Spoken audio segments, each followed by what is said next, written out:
As summer continues blaring on, the football scene has returned to the Midlands. AC Flora started school this week, and then, of course, or no, last week, right? Yeah, last week, and now it's come right into football season for week 0 against a familiar foe, the Red Hawks of Westwood, who have dropped their last 5 to our Falcons, looking on the up and up, a 6-6 season, a new head coach, but a lot of returning talent as they come into Memorial Stadium against a team with the seniors looking for one final curtain call here on the gridiron, led by Roper Wensky and a bunch of talent elsewhere on the defense and the offense. Jeff, year 4 for Coach Ken Floyd begins right here at Memorial Stadium. How are you feeling? I'm feeling really good. I'm trying to remember. We did have school last week. Yes, okay. It started last Monday, I believe. Yeah. I'm so used to the scrimmage. I was ready to go for the scrimmage, and then rained out. And I was like, that's not fair to me. I had one drive to get prepared, and I did not get prepared. So yeah, and we've been looking so forward to seeing this offense and what it can do, and then we had like an abbreviated scrimmage against Keenan, and then not a very competitive scrimmage against Eau Claire. I mean, that's one way to describe it. Yes. Yeah. But I mean, the offense for what we've seen has looked really good. So I will give myself some credit. A couple months ago, I looked at Jeff and I said, "Oh, I did learn something today." He's gonna, hopefully, he laughs eventually. Blake Patet. I was told by Blake himself and of Coach Corey Shorten, because obviously, as I tell everyone, if I don't have the pronunciations from a parent, so please tell me if I'm pronouncing your kid's name wrong, then I have no idea how to pronounce it other than what I've got. So Blake Patet. I should know. I've known them forever. About to say that's what I'm going to give you grief for, because you should have told me. Yeah. I went a whole scrimmage calling him the wrong name. I usually don't pay attention to what I say. But of course, I give myself a little bit of a pass because we've only seen Blake a couple times on another team, RNE, but he comes to the Falcons and, as Jeff and I have joked, made Roper Wensky's job ever so much harder. Because now there are probably 4 receivers on this team that legitimately could have 1,000 yards this season, and I wouldn't be surprised. Yes. So you got Blake, Kendall, Josh, and Charlie. And I mean, you got Azel as well that's playing both sides of the ball this year. Yeah. I'm not sure how much we're going to see him, on the field just because of how much talent there is, but you get the ball in his hands, that kid's explosive.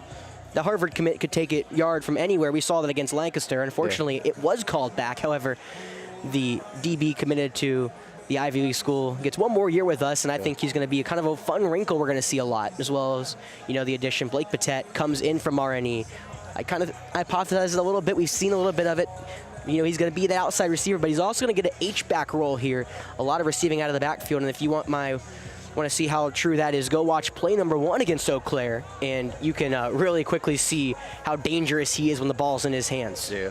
I'm putting on a little bit of background music just because we have the PA system here too, so it should be fine. We mentioned all those receivers, and then I look up, and the first pass is to Jordan Spinney. Of course, the person Jeff and I could not for the life of us remember. Of course, he did find it funny after the fact, but Spinney is ready to rock and roll as the kind of de facto tight end / fullback. Yeah. But I mean, like this is like your first year, seeing Spinney on the field. I announced him in basketball and football at Creighton. You were ready for him. Oh yeah, no, I wasn't. I mean, I think I learned the most valuable piece from that Keenan scrimmage that I got the lineup from Coach Brown over there, who's very much helpful. He got me the lineup, I think, mid-lightning delay. I was just sitting there penciling things in so I could go back home and adjust it on my computer. Everything did work out well, and I think we got everything settled out. Of course, I'm sure there'll be a player or two that just, for whatever reason, got missed from the lineup that we just did not see, but a lot of fun offensively. I told Coach Floyd this, and I think we've talked about this. The offensive line should be a problem this year. Yeah. I mean... Yeah, they're really good, really talented. I feel like we don't really talk about the offensive line, except if it's a veteran group, but there's a couple of transfers in there led by Jeremiah McGowan and Jeremiah Carmichael. Josh McGowan, Jeremiah Carmichael. There we go. Let's get those names right, Alex. Day 1. Yeah. But then, of course, you got Juice and Brett as well as Prince, I believe, a very veteran group up front that, as Coach Floyd said, and I quote, "We're going to push some people around this year." Yeah, Juice might be the best lineman in his class. Yeah, Juice already getting multiple offers It's funny, you know, I don't do a lot of research on the offensive lineman and set to get an offer. Juice, I have a whole block. The junior has offers from Kentucky, Miami of Ohio, Syracuse, South Florida, and Coastal Carolina, as well as Charlotte. A ton of D1 offers for Juice that could only increase. You know, I've heard rumblings, nothing I can officially say. However, let's just say I don't think the offers are going to go anywhere else other than Juice. Yep. Where it goes. And again, as I said, Jeremiah McGowan, Jamari Carmichael. Jeremiah McGowan is big number 75 on the other side of that line. It looks like he's playing right here as a guard on the kicking unit, but they got some two big guards. As McGowan actually one of the best tackles in the sophomore class. So junior class, sophomore class, you got Brett Epps, the senior leader at center, Jamari Carmichael, the junior transfer from Ben Lippen, and the senior Prince King. I mean, just a ton of talent on that offensive line, as well as a backfield led by Jaquan Williams and Jalen Simmons. Of course, Jalen Simmons coming from LR. We actually did a little swap with them. Unfortunately, Solo and BJ are not with us this season, so. Yeah, I was just thinking Brett has snapped a lot of footballs to Roper. I was about to say, I was going to ask, actually, my next question, has Roper taken a snap from a center that's not named Brett Epps? Not it. So I can't remember when they were freshmen if Brett was the center on that team or not. But yeah, definitely the last 3 years. Yeah, I mean, the previous 2 years and this year. Yeah, staple on the offensive line. But of course, we got to move to the defensive side as well, because a lot of new names, a lot of new faces. Of course, our big losses on the back end. Michael Quinn, he of course graduated, but it still is our senior leader on the back end. And of course, the people are not with us. Palmer Flake, who we'll actually see next week, as well as Hugh Manning, who we will maybe see later in the season on our bye week. We'll have to see if we get to the Hammond. There's the Hammond-Ben Lippen game that week, so Jeff and I may make a travel over to our friends in the Midlands. Yeah. It's always fun to go visit other places. Yes, but of course, now let's talk about the people returning, led by on that defensive line, Peyton Bishop, Isaiah Watson, Brennan Williams, a LR transfer as well. Of course, Bishop really leading that charge, got offers from a Miami of Ohio, Kennesaw State, South Carolina State. As a sophomore, he wreaked havoc. He will be doing the same thing this year. Moving from outside to inside is Jordan Davis, and of course, the returning Monty Lafitte. Monty missed all of last season with a back injury, I believe. He was played for the baseball season, looks as healthy as all get out. Talking to him in the end of the baseball season, he's like, I can hit a home run, I just haven't done it in a game. And I said, well, I'm expecting a lot from you. Outside of, we got another LR transfer, Braden Williams, and Caden Brown, one of the players I believe I saw in the scrimmage. He'll be getting a lot of looks. And then the back end's going to be the fun one, but of course anchored by the Harvard commit Azel Banag, as well as Logan Price could be making a major role. The young sophomore has probably the fastest kid on this team, but maybe besides Kendall or Blake. I'm not sure who clocks out. I just know Logan's a 4.4, which is super fast, insanely fast. And a couple of transfers as well on the back end. We'll have to see really who gets mixed in early, because I know really the kind of eye-popping thing is Kendall and Blake are both going to get some snaps on defense as well. So that should be a ton of fun to see them. We saw Kendall almost return. Charlie will be back there a little bit too. Yes, correct. So a lot of our receivers are going to play both sides of the ball. We saw Kendall almost house one after a pick against Eau Claire. Yeah. I mean, it should just be a ton of athleticism on the back end. Of course, we're looking to have that be a big improvement over the last couple of years. It feels like we haven't really gotten a chance to slow people down, and I feel like this team has a real chance to get people slowed down early and often. You know, it's a different test against this Westwood team. This Westwood team likes to run. They like to run a lot. And, you know, it looked like taking first-team snaps was, I think it's going to be Eli O, and I believe that's how you pronounce his name. It's E-L-Y-E, so I'm assuming it's Eli. I'm sure I can also get an update for that as well. Yeah. But the junior, they also return, of course, Josiah Henry Carrington Carter from last season. We saw both of them in the last game. And, of course, we saw Quentin McGill, one of their lead running backs, and I believe their leading rusher, Angelo Rios, had almost 1,000 yards, came just 14 yards short.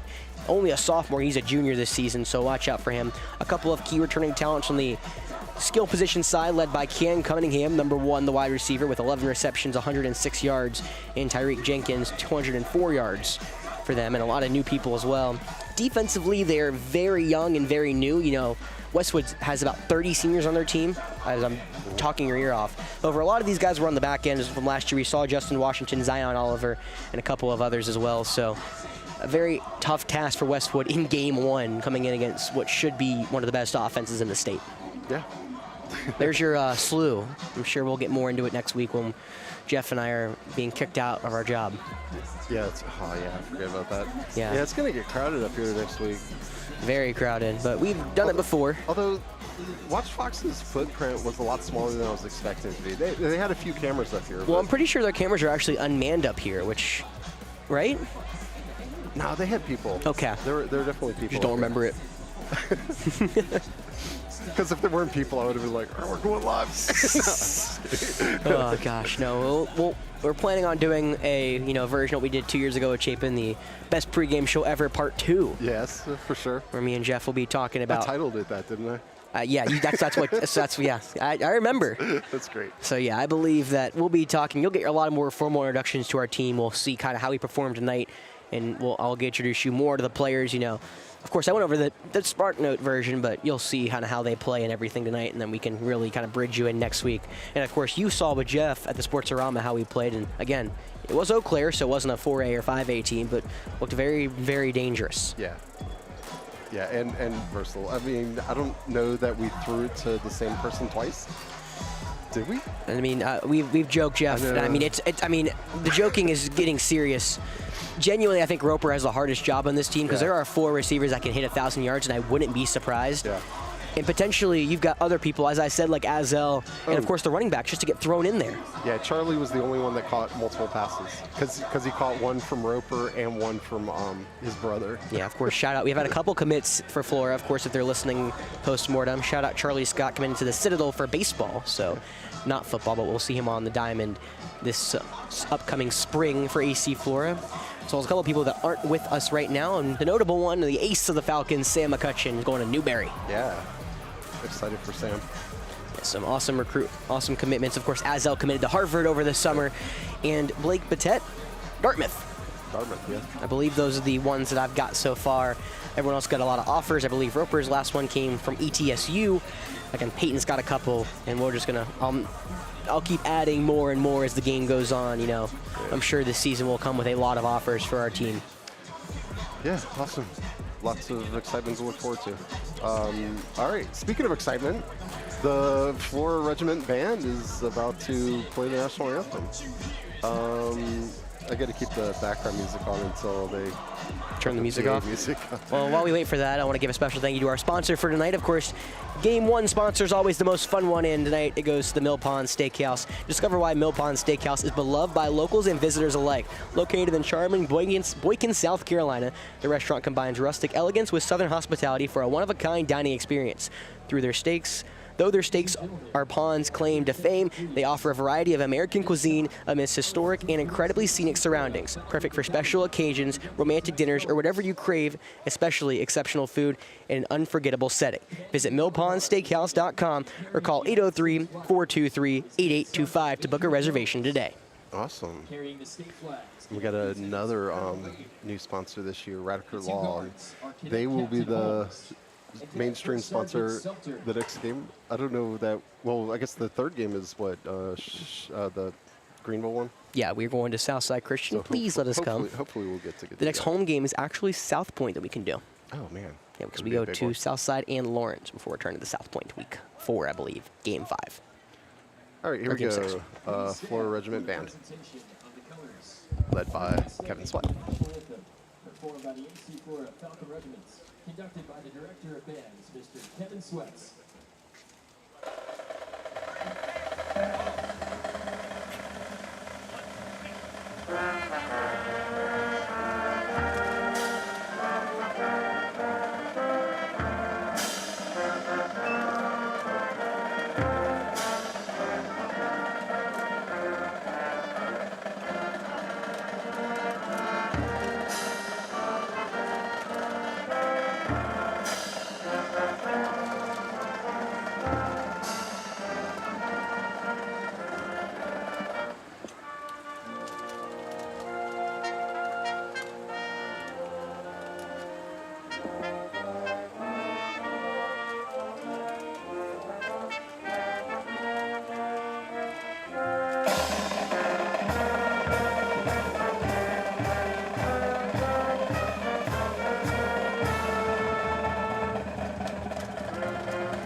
All right.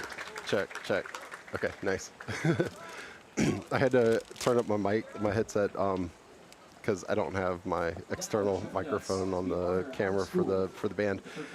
I'll fix that next time, Kevin. Mr. Trenton Ashurst.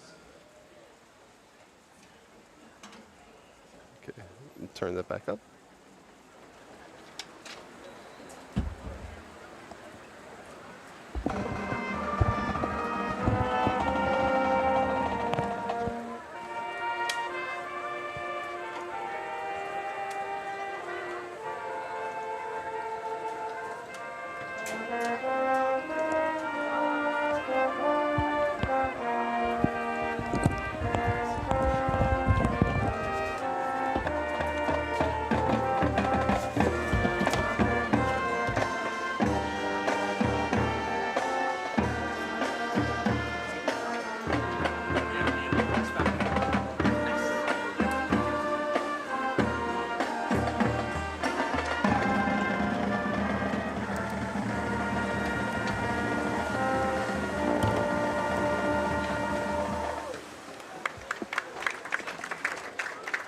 All right, there you go. Alma mater for AC Flora High School. Flora Falcon Regiments.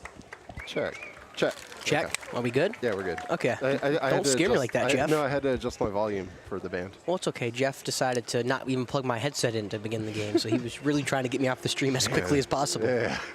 It would have been kind of quiet out here.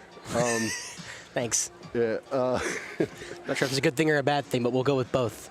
I was going to do something. Oh, I need to fix the overexposed on the scoreboard camera. Let me see if I can fix that. Oops, wrong button. So, Jeff, I'm seeing our Yeah. dance team walk across, and they have black uniforms this year. Why do we not have a black uniform for AC Flora? Wait, what? Oh, Yeah.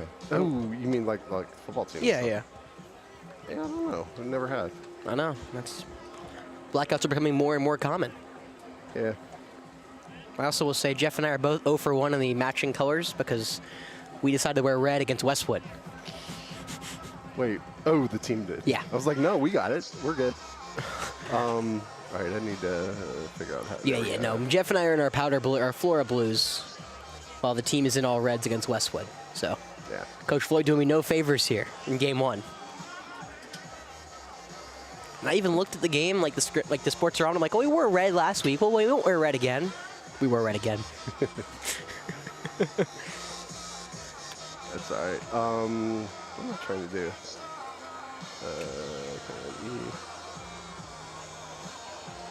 It's always an adventure here. Always. Dang. Yeah, if you're ever in charge of scoreboard placement, graphic placement, whatever, make sure you leave a lot of clearance between the clock and everything else. We'll keep this in mind. Yeah. No, I'm looking at some scores around already. White Knoll and Camden playing tonight. Again, that's a big-time matchup for us. We will see Camden here, the last game of the season. And then, of course, so other game I'll be keeping up with is our Little League World Series team, because why not? Of course, the boys from Irma have captured all our hearts here in the Midlands, and we're hoping they have at least a couple more in them. They need to win today to face Connecticut tomorrow in the U.S. Championship, where then they'll probably place a very good Chinese Taipei team. Is that how you say it? No. Nah, yeah, that's Taipei. Taipei. There we go. I knew I messed up. I just couldn't remember what it is. All right. Captains, Jeff. Captains. That's what we're looking for, right? Oh, there you go. All right. We'll go from left to right. I know all 4. I do too. Very easy for me. We'll go from left to right. Roper Wensky, the starting quarterback, of course. I'll talked a lot about him and his career. I'm sure tonight will be no different. Kendall Bird right next to him, his main man. And by right next to him, the guy who's given him pretty much all of the snaps, Brett Epps and Azel Banag, round out the 4 captains Flora has chosen for game number 1.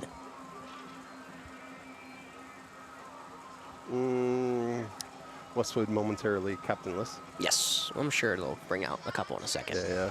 And no big surprises for us. I'm going to put on some background music again.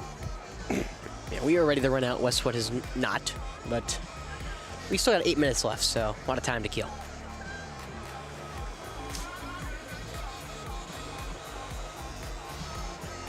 guess it's a whiteout in game number 1.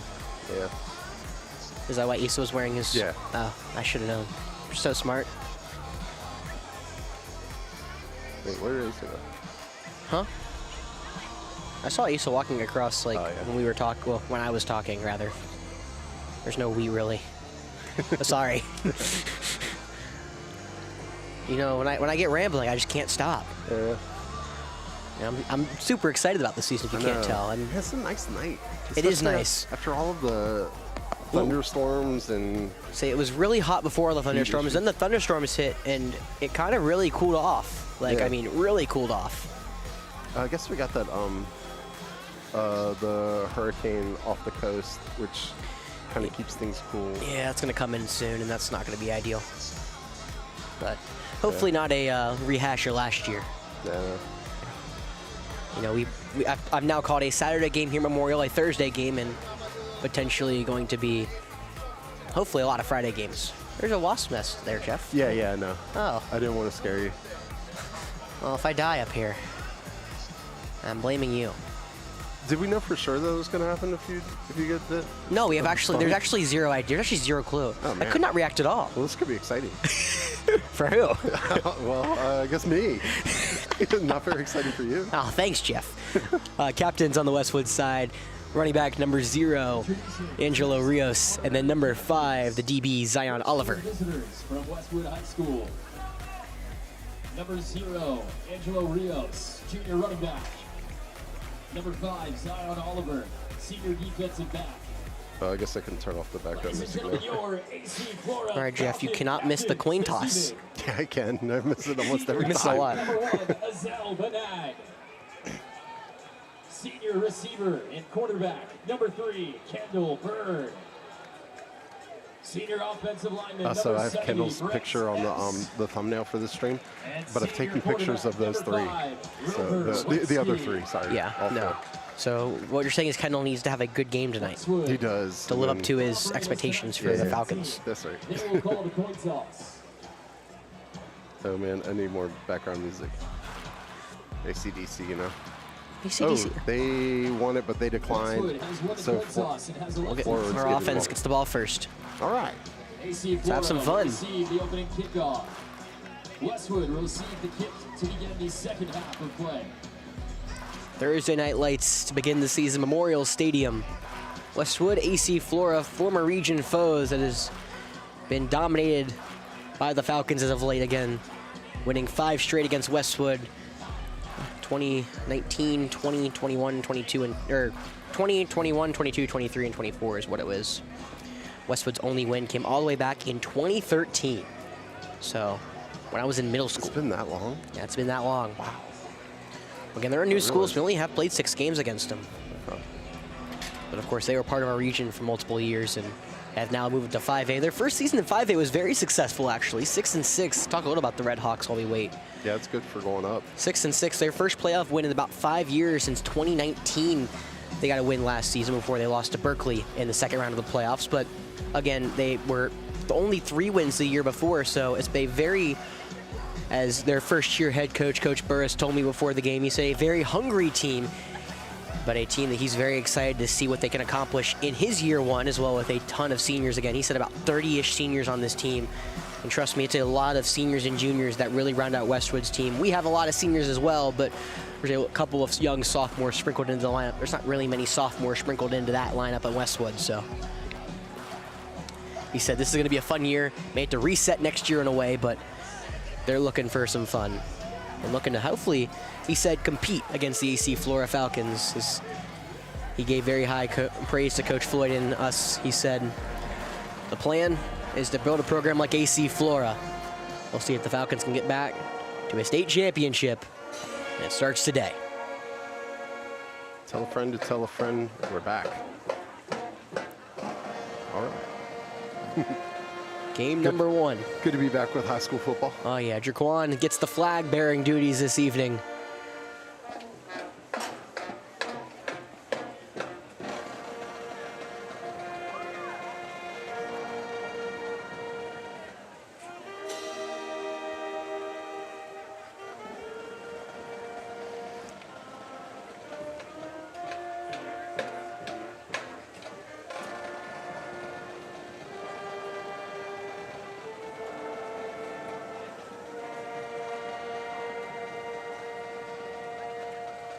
Ladies and gentlemen, welcome to the field, your AC Flora Falcons.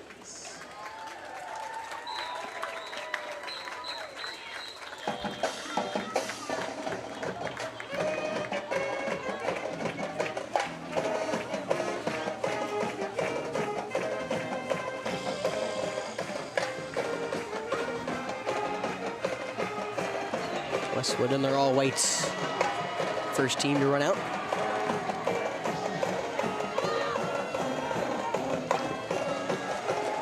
Here come the Falcons.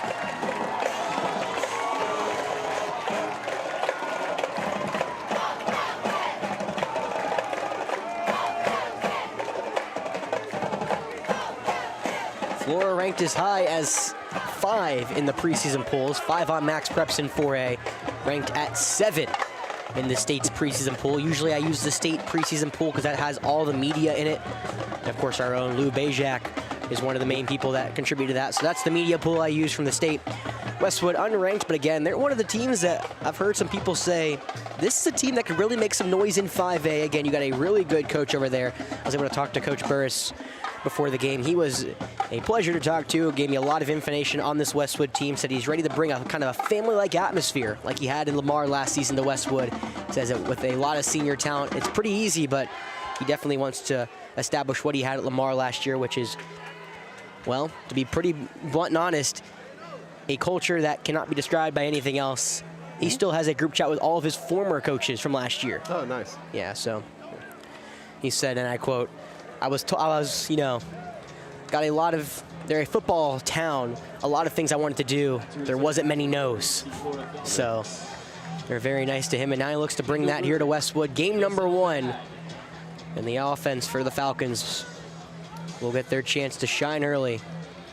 Got Kendall and Azell back, and Blake kind of nestling up ahead of them. And of course, another note, Charlie and Logan are the 30s, so you really kick it past that first line. A lot of people that can run a long way. Yeah, that's the Trick Van Vleck slot over there at the 30 where Logan is. Yes, of course. He caught the ball a lot. I feel like I was calling Trip Van Vleck fair catcher out on the 27. Pretty much a lot. Yeah. Well, the sophomore, Mushin Yabaku, I believe, will do the honors for Westwood. Final seconds tick down before game time. Flora in their all red, Flora blue caps, Westwood in the all whites. Color rush for week 0. Let's have some fun, Jeff. Total leather, he kicks it deep. It'll be Kendall Berg going over his shoulder, making the catch near the 3. He'll try to take it up. Looking towards the middle, bouncing it near side, has a couple of spaces, but eventually will get table-topped at the 18-yard line. A slew of Redhawks, I believe, led by number 12 for them. That's the DB, Javen McLean. All right, well, not much I haven't said about Roper Wensky, but we'll rehash you one more time.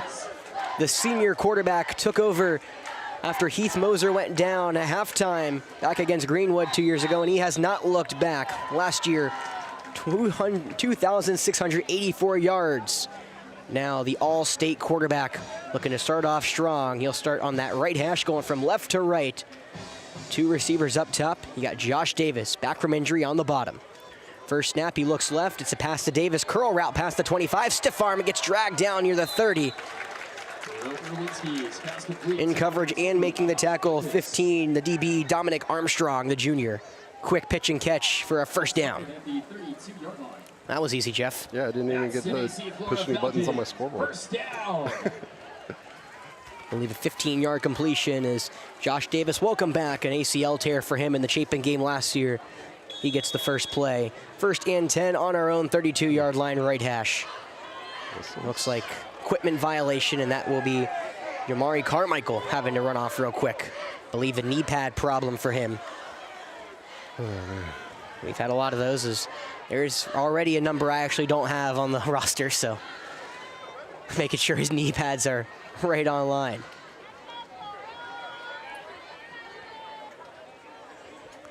So now we'll blow back into play. Again, 1st and 10 on our own 32-yard line. 2 receivers still up top. Josh Davis alone on the bottom. Handoff straight ahead to Jaquan Williams, who just can't escape a tackle. He goes down at the 36-yard line. Tackle made by number 90, the defensive lineman, DJ Jones. Gain of 4 yards on the play.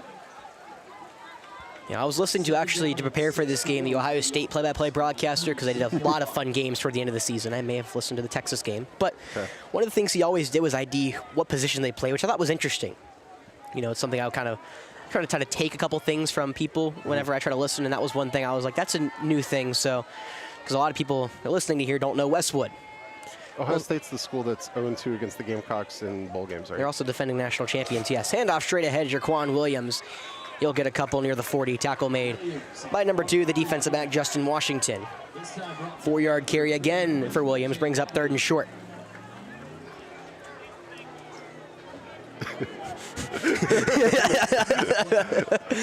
I mean, the only Ohio State University I know is that one. I mean, hey, the 0-2 one. they're all 0-2, and they're also 1-4 against Clemson. Not the best track record against the Palmetto State. That's tough. But stay away from the Chanticleers. Usually the defending national championship does kind of end the argument there for a second. 30-2 on our own 40 right hash. Bunch formation. Running back on the left, Hipowensky. Now Scott will go in motion from bottom to top. They're looking for him. Now they'll go middle of the field. It's Kendall Byrd around the 45. Shakes the man past midfield. He'll get dragged down near the Westwood 45. Tackle made by defensive back number 10, Tyrese Drakeford, but a good pitch and catch for 14 yards to Kendall Byrd for a first down. Walensky starting off 2 for 2. 15-yard reception from Josh Davis, 14-yard reception from Kendall Byrd. I'm sure we'll be hearing a receiving battle very early and often. Pistol formation, 1st and 10 on the Red Hawk. 46-yard line between the hashes. Now Davis comes in motion from top to bottom. Penalty flags fly pre-snap.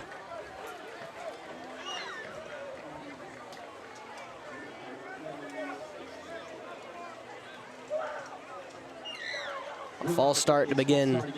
First penalty goes against AC Flora. So we'll move back into our own territory again. Talking to Coach Floyd, he said, we want to move some people this season, and me and Jeff talking ourselves say that should be a very good run game as well, right, Jeff? Yeah. Yeah, it's just, it's going to be a tough offense to contain anyway. I know, you seem like exhausted over there already. Yeah, what? Did pregame take it out of you? I'm just expecting things to like fall apart, not like stream-wise, not the game-wise. 1st and 15 on our own 49, but another pre-snap penalty. I believe that's another false start. I think it was the right guard, Carmichael, who may have leaned forward. That I couldn't tell exactly. I think Wensky was trying to get the snap before the play clock expired and got a little over antsy. Wait, they didn't move us back? Maybe not. Okay. Not sure what happened then. Why'd they blow it dead? I have no idea. I think maybe they're trying to get the play clock pushed back up. That could be the only thing I could think of. But it's counting down at a 10, and now they're going in motion. Again, 1st and 15 between the hashes on our own 49. 2 receivers down low to the strong side. Wensky will hand it off to Williams. He goes straight ahead, now bounces outside towards the 45 before he's tackled around the ankles.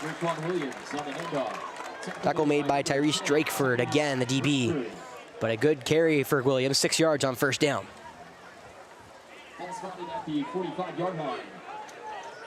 Falcons moving right back into Red Hawk territory, 2nd and 9. 2nd down and 9, AC Florida. You're going to see a lot of motion in and out. Blake ran in and ran out, so we see Jalen Simmons the first time we'll see the young junior. At 345 yards last season for Lorlich, and he's on the left hip of Wensky. 2nd and 9, left hash on the 45. Wensky gets the snap, dropping back over the middle, intercepted. Jumping the route like a pro. Washington, he's going up the right sideline now, tries to cut it back to the middle of the field before he goes down. And there's a scrum near the 45. A lot of pushing and shoving between what looks to be Kendall Byrd and Michael Hunt. Flag does fly, but the Red Hawks get an impressive interception off the All-State quarterback, and that's how we begin the game. We'll have to see who the penalty marker's on. Only one flew. Unless he was looking over the middle, I believe it was Davis on the post route. It was a great play by the safety. Just came right in front, took the ball, and tried to make some moves, and it will be against Westwood, the unsportsmanlike conduct penalty, so that will go against Hunt.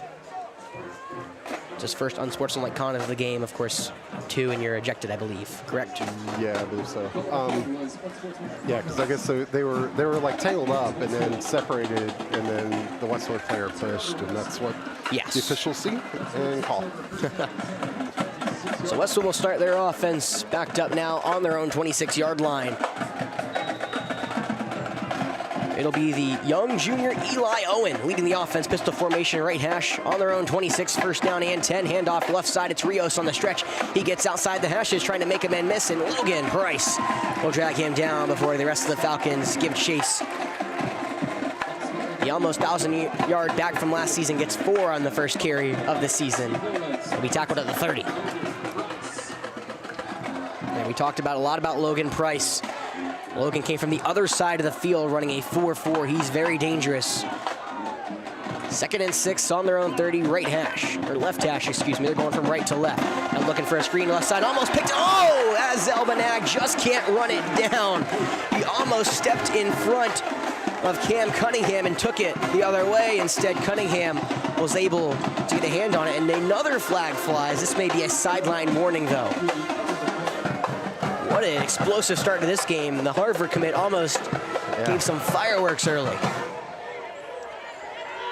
So on the weak side of the field, it was Owen looking for his main target, Cam Cunningham. It was going to be a screen, and Benak just jumped the route, got past the blocking. So it'll be 3rd and 6. Shotgun on the left hash, going from right to left on their own 30. Westwood takes the snap. Owen dropping back, looking over the middle. A high throw is almost intercepted. It was just too high for Kevin Daniels, the Gray Collegiate transfer. The safety just couldn't run it down, and now it'll be 4th down. Westwood will bring out the punting unit. Well, that's what you're looking for, Jeff. 3 and out in defense. Yes, Kevin Daniels came from Gray? Yes.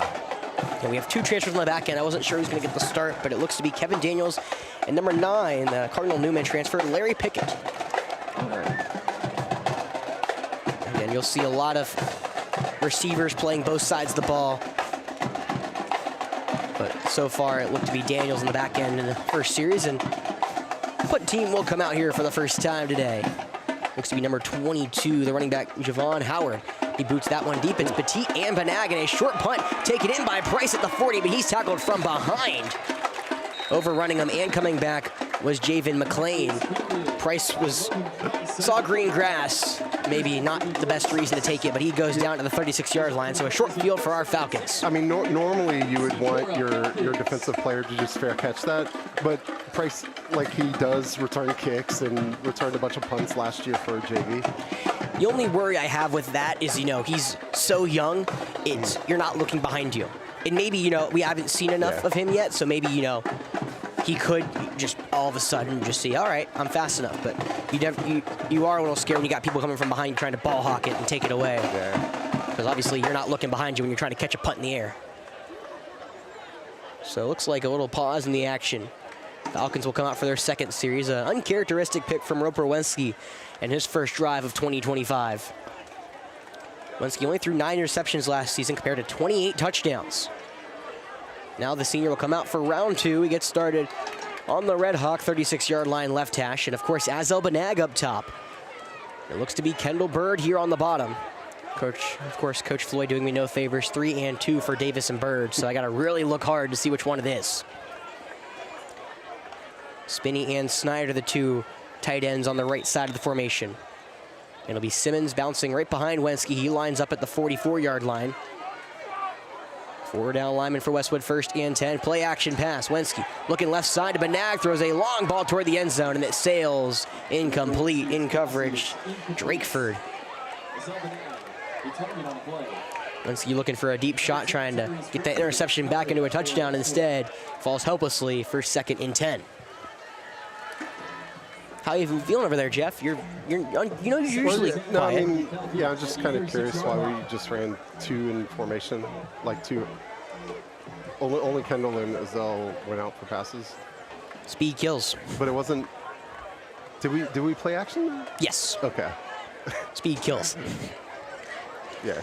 Second and 10, Red Hawk 36 left hash, coming in motion from top to bottom is Banag. Now Wenski, play action again, rolling to his right now, looks to the right side. It's Banag at the 30, shimmy and shakes to the 25, bounces it inside to the 20, finally dragged down from behind. However, some flags fly late toward the back end, way away from the play. Making the tackle was the linebacker Hunt. After a big pickup, but we'll check the markers here. Wenski got tied up as well as Spinney, with it looked to be Prince Morgan, the defensive end. It will go against our Falcons, so sluggish start for AC Flora. And chippiness early between these two foes, you know. Talking to Coach Burris, I don't think this is what he meant, but he said he really wanted this team to be physical. He said in camp they had, you know, established themselves as a physical team. I can see their physicality already. They're going to come to play and compete, and right now they're not going to back down to the former 4A state champions all the way back in 2020. Is it 8-yard penalty? It's a spot foul. So. Oh, okay, gotcha. Yep. So the play gets kind of nullified. So no big play to Azel. It'll be 2nd and 17, backed up at the Westwood 43-yard line. Right hash. Looks like Batet in the backfield on the right hip of Wenski, but a quick pass looks like a hook and ladder to Batet. He catches at the 40 and tries to turn upfield, but a little off on the pitch from Kendall to Batet. He does get a pickup of around 10 before he's shoved out of bounds by a couple of Red Hawks. He couldn't straddle the line. A 10-yard pickup brings up 3rd and manageable. Dropping frames and stuff. I don't know why, though.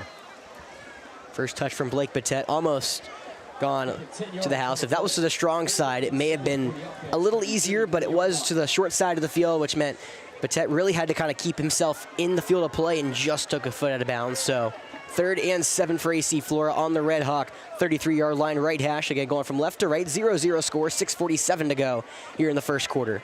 Wenski in the shotgun, dropping back, looking to the left. Now rolling to his right from behind, gets dragged down.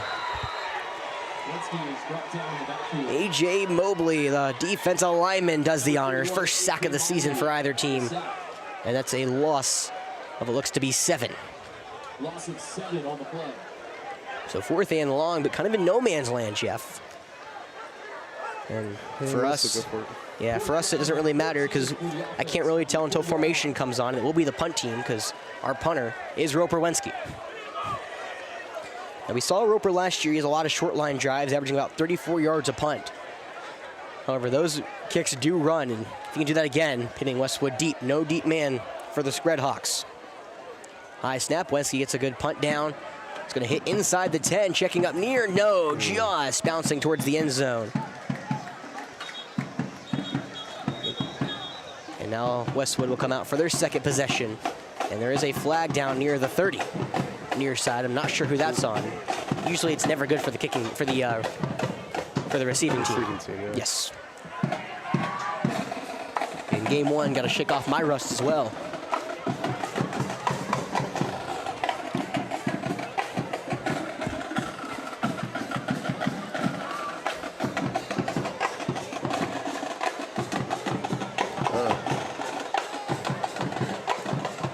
Hotspot's not happy right now. Oh gosh, great. Well, we still have one of our notorious games for Westwood.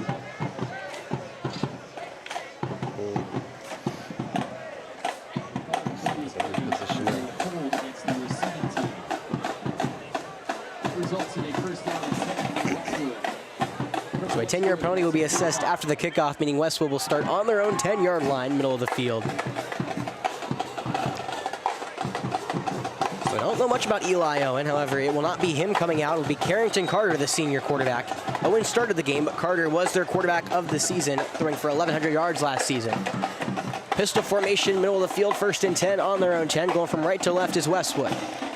Carter will hand off straight ahead to Rios, but he's wrapped up and dropped. Tag teamed by Peyton Bishop and Monty Lafitte. Pickup of 1 for Rios. Welcome back, Monty Lafitte. Of course, Monty had to take all of last season off with a back injury. Now, one of the middle linebackers, along with Jordan Davis over there. Of course, we saw Davis on the outside, but Coach Floyd said Davis is more of a middle linebacker, which is what drove the decision to move him inside. 2nd and 9 on their own 11, middle of the field. Dropping back is Owen looking, and he gets taken off. It's not Owen, it's Carter. However, Peyton Bishop shot out of a cannon, his first sack of the season. A loss of 6, and it'll be 3rd and long. Quarterback have to come out for a play. It looked like Bishop and Carter lost their helmets. I thought that was Owen, but it actually was Carter. Bishop from the far side came all the way down, took the head off, and now it'll be 3rd and long. 3rd and 15. Westwood backed up on their own 5. It will be Owen now, back in the pistol. 0-0 ball game, just under 5 minutes to go here in the first quarter. Now checking the play at the line. 2 receivers either side. Falcons 4 down linemen. Patet back to the lone safety up top. Carter gets the snap, handoff to Rios, will run it straight ahead, and he runs into a stone wall. Multiple Falcons greet him, but driving him back is the big nose tackle. Brennan Williams, number 50. Welcome to Flora.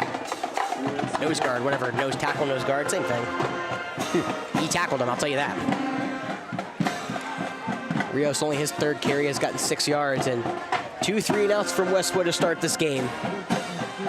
Again, Howard, the sophomore, comes out to punt. He's back in his own end zone. Benag and Patet just inside the Westwood 40.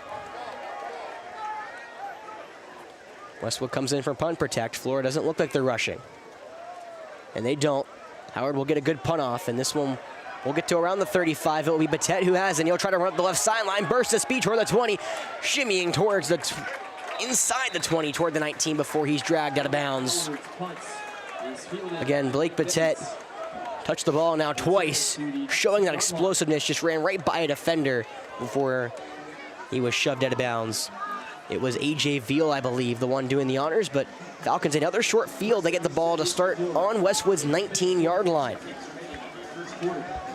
All right, Jeff, this is what we're looking for, right? Yeah, short field. Let's get the offense rocking and rolling. Going from left to right, 0-0 game, 3:44 to go here in this first quarter. Falcons have it on the Westwood 19 on the left hash. Shotgun for Wensky, hands it off to the right side. Now cutting it back up the middle is Williams. He'll power his way forward for a pickup of around 6 before he's taken down. Looks like the man at the bottom of that pile. I think that's number 5, the defensive back, Zion Oliver. 6-yard gain for the offense. Sets up a 2nd down and 4 for the 13-yard line. They gave Williams a pickup of 6, so the Falcons will have it on the 13-yard line. Williams' 4th carry of the young game, and will be number 30 checking into the game. I actually don't know who that is, Jeff. Jumbo. Jumbo. Who's 30, though? Falcons running some people on late. It'll be Brennan Williams coming on, as well as number 8, which is Brandon Evans. Or not, excuse me, not Brandon Evans. That is Jordan Davis. I apologize. Now Jumbo running right all the way. Blake Patet, he will walk into the end zone. First touchdown call, not my best, but welcome to AC Flora, Blake Patet. 3rd touch is the one that works. A run that goes 13 yards straight ahead. And he runs through Justin Washington at the end to score.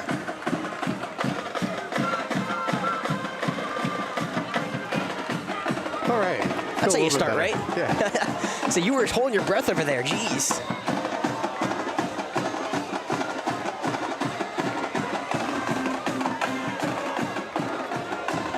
Ooh. Extra point. No good, however. Looks to be maybe roughing. Yeah, free kick. Well, he may just redo the extra point. He missed it. Yeah, extra point again. Or may go for 2. Yeah, come. Oh, Jumbo coming back out. Oh, boy.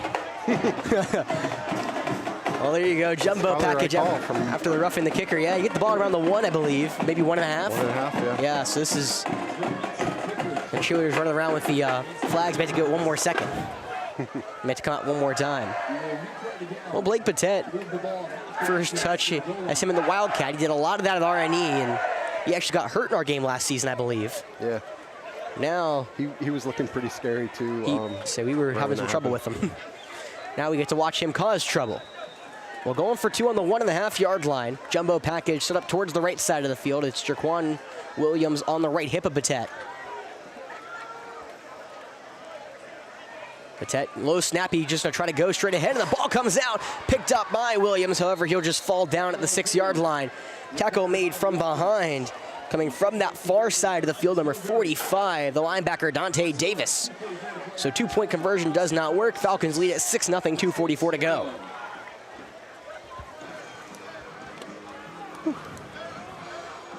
The Dartmouth commit. Again, 1 punt return, 1 technical reception, I believe. It goes on does it go down a reception or is it a rush?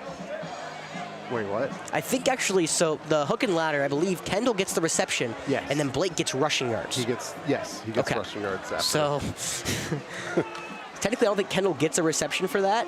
I mean, yards for that. He gets yards to where he gave the ball okay. away. So I think it was around 6. We're going to go with that. So Blake technically hasn't had a reception, but 2 rushes, touchdown. Yeah. All right, once we get to the next break, I'm going to switch to 7:20p, I think. Well, I don't know. We'll see. My hotspot's going all over the place. Are we losing the stream, though? No, I mean, it's just dipping. Well, no, last year we lost stream a lot of times at Westwood, so I was making sure. No, that was tough. Well, our favorite kicker, Grant Hill, back for his senior season. Again, curtain call for a lot of these seniors. Hill has been the kicker since I've been here at Flora, which is now 3 years. He'll boot this one deep. A couple of Red Hawks back there. The main one is C.J. Bennett. And he'll just boot it short. Going to be a squib kick around the 40. Nobody's there. The Falcons grab it. That is lost where it is. No matter he went down. It is DeMarquius Johnson, the transfer from West Charlotte. There we go. Welcome to the Midlands as Grant Hill gets the onside kick. Nice kick. That reminds me of just perfectly placed. You've seen it a couple times about the NFL and the college level where they just basically try to kick it. I think Hill may wanted to put a little less on it, trying to maybe get. Yeah, because if you get it a little bit behind one of the lines, it's tough for them to go back. Yes. And it was way ahead of the people behind them. So we'll see what we got. 1st and 10 on the right hash, going from left to right. 6-0 lead for Flora with 2:40 to go. Blown dead before though. All my pre-snap setup goes to waste as the first time out of the game is called by Coach Burris and the Red Hawks. It was a sluggish start from both sides, but the Falcons hit pay dirt off the Blake Patet 13-yard touchdown run, and an onside kick gets them the ball back. Before we go towards our next offensive possession, we want to give a special thank you to Mill Pond Steakhouse. Step back in time at Mill Pond Steakhouse, where rustic elegance meets southern hospitality in beautiful, historic Boykin, South Carolina. Nestled just a short drive from Columbia, discover a serene dining experience unlike anything else in the state. Savor certified Black Angus beef, low country seafood specialties, and favorites like marinated rack of lamb while enjoying breathtaking views of historic Mill Pond. Experience top-notch service where everything is just perfect. Reserve your table today at millpondsteakhouse.com or book a reservation calling 803-425-8825. excellent ad read. I try. I spent a lot of time on that one particularly because I got mixed up with some of the words. I was, you don't even want to know what I thought the name of the steakhouse was when I first got it, and I was like, that's not it. I added another house. Well, I added a house. Is this the first quarter? Yes. It seems like we've been doing this for a while. Yes. Okay. Welcome back to football, Jeff, where there's not many breaks. So 1st and 10 on the Red Hawk 37, going from left to right with a 6-0 lead on that right hash. Shotgun for Wensky and Williams. Wensky will give it to Williams, running right side. He's got an opening, angles to the 30, cuts it back toward the 25, stiff-arming his way towards the 22 before he's table-topped. A couple of Westwood defenders, however, another flag flies middle of the field. We'll check the marker, but as it stands, it's nearly a 15-yard gain. And this looks to be going against the Falcons yet again.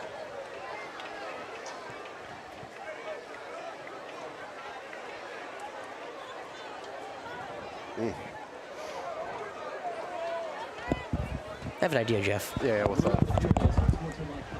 Oh, yeah.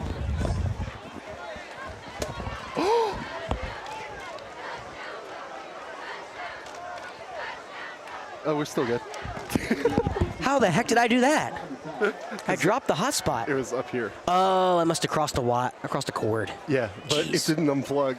If it unplugged, we wouldn't be talking to the stream right now. You know, Jeff has been, not on purpose, but just where my cord is set up, he's been stepping on it.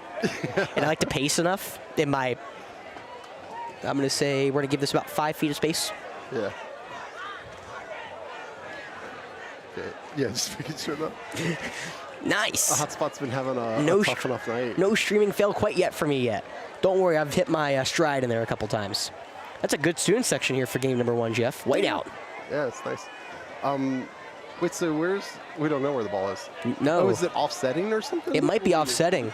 I believe they did change that. Because what we actually were back near our 50, however, well, our 50, the 50. Gosh, Alex, rust is... No, it's ours. It is, technically it is ours, it's a Memorial. Yeah. So play didn't happen, 1st and 10. Falcons going from left to right, leading 6-0 with 2:30 to go. Right hash on the Westwood 37. Wensky in the shotgun, gives the snap, hands to Jaquan. He'll bounce it outside to the right, tries a stiff arm, but he gets dragged down from behind at the 35 of Westwood. Michael Hunt, the linebacker, doing the honors, pickup of 2.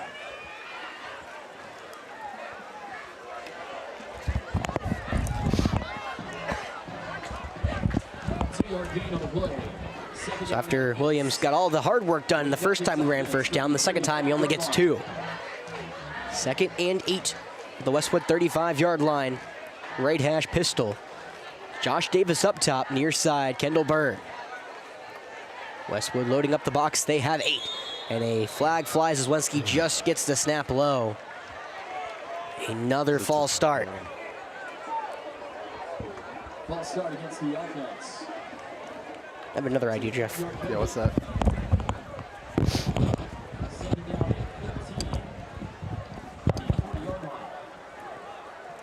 Oh. Look at that. You got freedom now. Look at me thinking. 2nd and 13 on the Westwood 40 right hash. Wensky play action, looking to the right side. Kendall Bird dropped his man to the 30. Now shimmies towards the 25 before he shoves out of bounds. A scuffle toward the end, but another nice pickup near the first down marker. That was Tyrese Drakeford in coverage, and now another late flag flies. That was a pickup of 15 for Bird, but we'll have to see what happens afterwards. Jeez. I guess the trick is whether they're going to give us the yardage for the first down. Well, if it's a dead ball foul, it looks like we're a little short of that first down marker, so which is not ideal. Looks like the first down marker is at around the 33.5 or 32.5. It's like right in the middle. Yeah, actually they already put the. So it would be, yeah, it would be 2nd in like a half yard, but. Oh. Another offsetting again. Is this, but is that's dead ball offsetting, right? Yes. So should just be a pickup of 15 for Kendall. And it will now be 2nd and inches. Third down. Is it 3rd? Yeah. Oh, you're right, that's the run, yeah. And we got no, represent. Yeah. Yeah, Roper back in with Jalen Simmons on his right hip. 1:45 to go here in the first quarter. Falcons up 6-0 against Westwood. Again, 2 teams that know each other very well. Have played each of now the last 6 seasons. 3rd and inches on the right hash on the Westwood 27-yard line. Wensky takes the snap. He drops back, looking long down the right sideline to Charlie Scott. Incomplete in coverage. Drakeford running stride for stride. The defensive back gave Scott no chance, and it'll be 4th and inches, and looks like Jumbo back out again, Jeff. Yeah, that's a good call. Yeah, I mean, I guess it's hard to take a shot. I don't get why we're only sending 2 receivers out in formation. Well, we've been running a lot of 2 tight end sets from last season. It seems like Coach Floyd's running a lot of that. I'm not sure if it's to keep the offense vanilla. Jumbo set, 28-yard line. Batet gets the snap. Batet gets the snap, runs straight ahead, powers his way for a first down, running over a linebacker en route to that. Jamel Michael, the linebacker, was on the tackle. However, a 3-yard pickup for Batet and a first down for AC Flora. That's how you do it, Jeff. Batet just lowered his shoulder, the Dartmouth commit. They're keeping him back out there. I don't blame him. Batet still there. Jumbo to the right side. 1st and 10 on the 25 of Westwood, right hash. Westwood playing a base defense. Now they're going to try to tighten him up. Everyone's coming into the box except the safety. Batet gets the snap. He hands it to the left side. It's Williams shaking free, spinning towards the 20 before they drag him to the turf. Pickup of around 6 yards. It was the DB, Justin Washington, on the stop.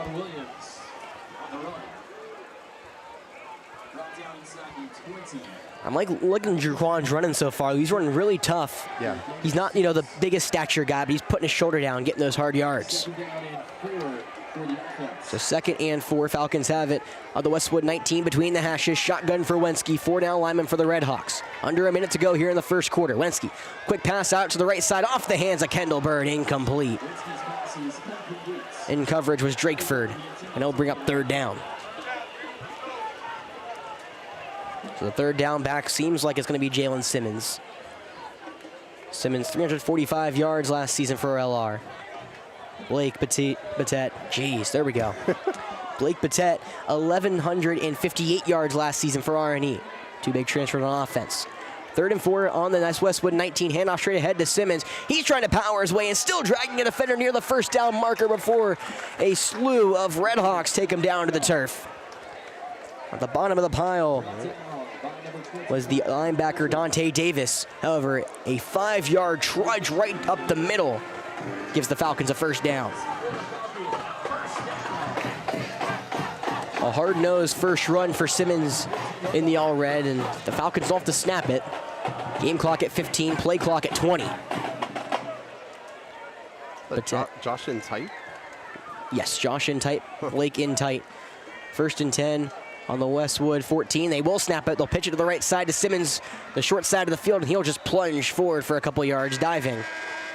And that will do it. Tackle made by the DB, Tyrese Drakeford. He's been everywhere. A short pickup to end the 1st quarter. It's AC Flora 6, Westwood 0 after a couple of penalties really kind of define how this 1st quarter went for both teams.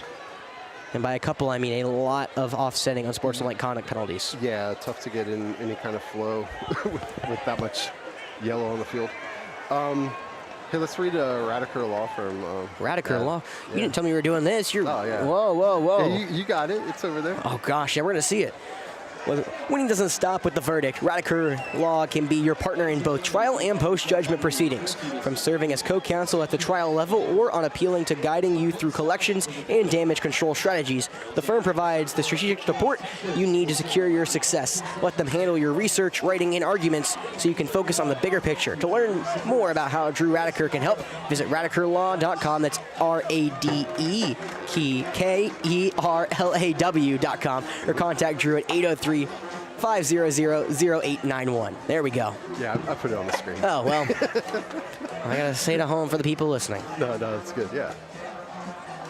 Awesome. All right, so everything... I advanced that quarter, right? Yeah. All right. 2nd quarter. It looks like the hot spot is sort of stabilized. Once, that's good. Once you threw it to the ground. So we should be good.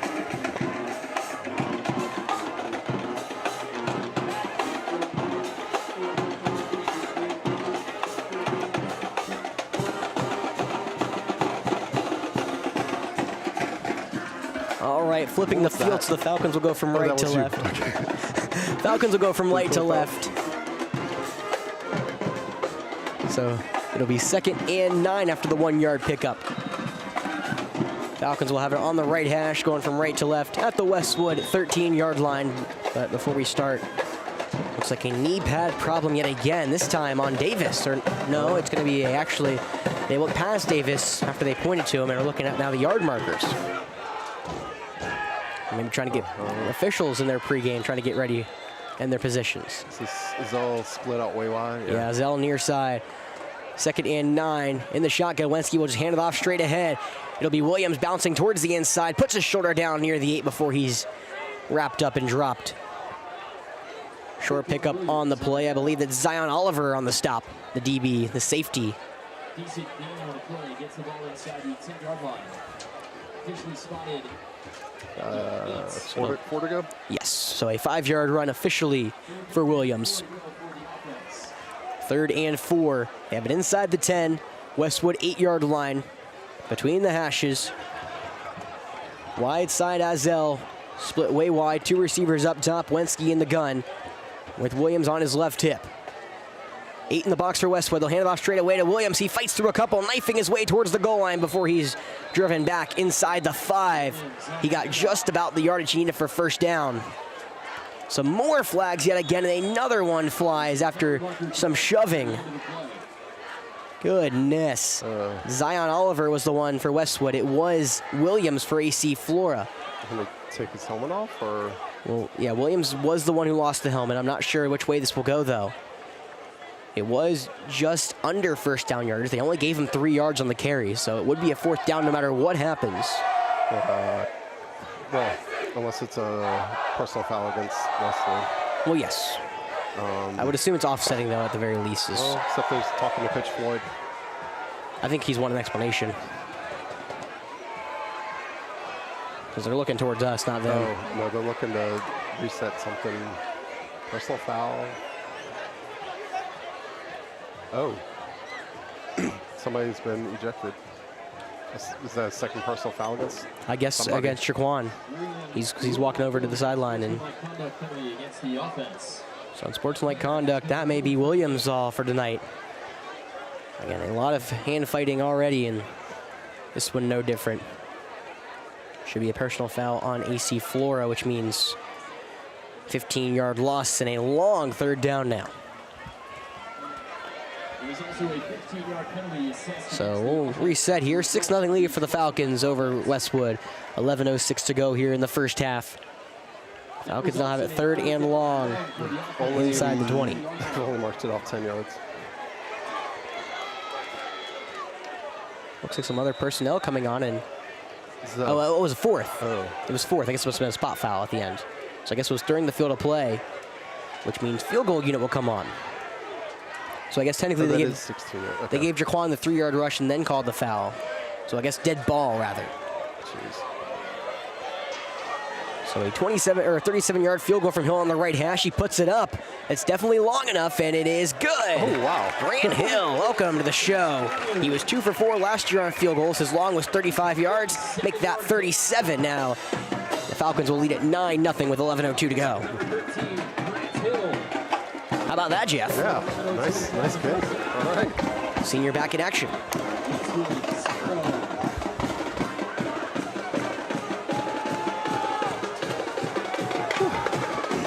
Jeff, I got a text. The great Jim Stevens going to be here for PA next week. Oh, really? Yeah. For the checking in? All right. You know, he was texting me. He's like, I'm going to be in there. I'm like, all right. Should be a lot of fun. You know, Jim has been the PA for AC Flora baseball for forever. He has a plaque in front of the concession stands that says in memory of Jim, which is funny because remember that? No, we were talking about it because this is in memory, and he's like, I'm not dead yet. Oh, man. Hopefully he gets a laugh out of that at home. He is listening tonight. Yeah. So, again, sluggish start for both teams. A lot of hand fighting from Westwood and AC Flora. 9-0 lead for the Falcons. It'll be Grant Hill. We'll see if they boot it deep. Westwood looks like they're keeping the same formation, maybe a little more condensed in to try to eliminate the square or the short kick. Hill will try to squib it short, now going back and receiving at the 40. He bounces. Ball's free. Who has it?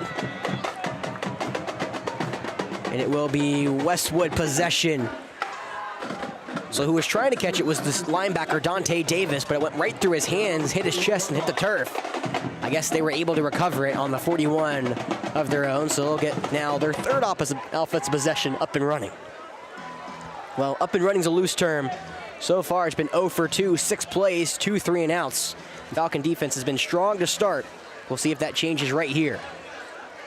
Westwood going from left to right. They'll start on their own 41-yard line on the far hash. 3 receivers down low for Cunningham, who's in the backfield. Or Carter, in the backfield. Cunningham is near side. Carter gets the snap. He looks right all the way. Short pass to Cunningham near the 45. However, the Falcons tag team and take him down to the 44-yard line. Be Monty Lafitte, as well as, I believe, Jordan Davis combined on the stop.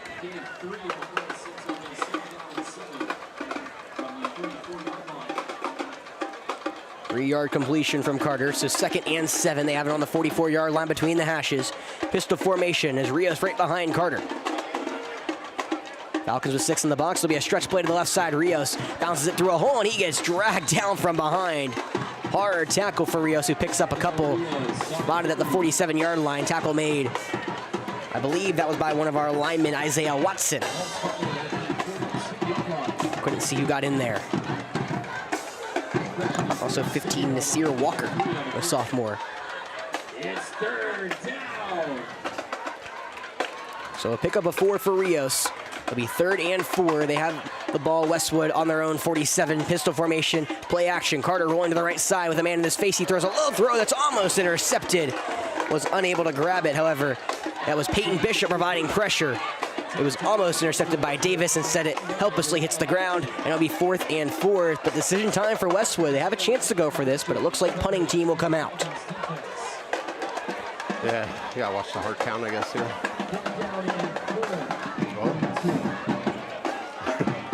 Yeah, there. Carter was looking for the tight end, Uriah Lufton, this junior, who was part of this team last season. I think I just freaked Jeff out, though. Yeah, I didn't know what you were doing. I had to come and see who. I couldn't tell who he was throwing to. I only saw the back end. So 4th and 4, 9:49 to go. Falcons ahead 9-0, but Coach Floyd will call his first timeout. Again, my pre-snap setup just does not work with these teams. They do not like me today. I do all this setup, and they're like, no, let's now call this timeout. Yeah. I just want to give you extra chances. It's all about getting extra reps. I know, getting the. I tell everyone when I went to the Blowfish game, and I think towards the end of the regular season, I got to see a lot of cool people and one of my former friends. Well, not former. Jeez, sorry, Spencer. He's up at Concord University up in North Carolina. What did he do? I don't know. How did he make you mad? Yeah, you took my job. Jeez. But I got to see a lot of them and. Oh yeah, I was saying it's all about reps. Because you get the main broadcast, and you get a lot of their broadcast interns. They had a lot this year, but I was telling them it's all about reps, guys. Like just get as many reps as possible. Try to get anywhere you can. And all right, their punter is back there. yes, he'll step back on. It's Howard who's punted the ball twice. Hasn't had the longest punts. You know what, Kendall and Azell? Yeah, Kendall and Azell back there. They're both standing inside the 20-25 yard line. Kendall now steps back behind the 20. Howard gets it. Punt. This one's a pretty good one. High kick toward the 20. Azell saying, get away from it. That ball bounces all the way toward the 5 near the end zone, and Azell smartly nice block, able to block someone out of the way. And that ball will touch helplessly into the end zone. Yeah, that was nice by Azell. It was Sharif Pitts, the senior linebacker, who was trying to chase it down and down the Falcons inside their own 5. Instead, Azell smartly comes over, shields him off, and will give Roper Wensky some breathing room, and the offense will start on their own 20. All right, 9:38 left in the second. All right, I'm just reminding myself what the situation I mean, don't is. worry. I'm technically supposed to say it more than I am, so. All right. They're like So every I'm so minute. curious about Jeez. like the package. Okay, so we got Blake and Charlie on the Yeah, far they side. may have heard you, Jeff. I want to see us go forward. They had Kendall out there with Josh, but We'll see if we break it out. 1st and 10 on the Falcon 20-yard line, going from right to left, up 9-0 with 9:38 to go in the first half. Wensky looking near side quickly, and it's Josh Davis makes the man miss, sidestepping towards the 30. It's going to be a bunch of white jerseys trying to drag him down, but no one gets the ball. It'll be Drakeford and a bunch of other Red Hawks credited on the tackle, but an easy 15-yard pitch and catch from Wensky to Davis for a first down. They actually mark it a yard short, so 14 yards. That's how you start a drive. You see, that's what Roper has to do. Just let his, he can go deep late, but he wants some easy offense. Just hit them on quick curls. 1st and 10 on their own 34. Low snap. Wensky corrals it. Now looking left side. He rolls now to his right. Keeps his eyes downfield. He's got Batet wide side on the far. He gets pushed out of bounds at the Westwood, or our 48-yard line, excuse me. yeah, he was Will Wilson's security blanket last year. Yes, that is exactly what you're looking for. 14-yard reception for Batet. His first technical reception. The security blanket, and that's all on Wensky. He's looking near side to Davis, who kind of stumbled, I believe, and so he had to roll all the way back to the right. Kept his eyes downfield with the option to run, and he just delivers a strike to Batet on the far side. So 1st and 10 on their own 48 right hash, going from right to left, 9:11 to go here in this first half. Wensky gets the snap in the gun, looking for a screen left side. Getting it is one of the new running backs, Gary, but he gets whipped around and dropped by Oliver. It was a swing pass for a loss of 1 on the play.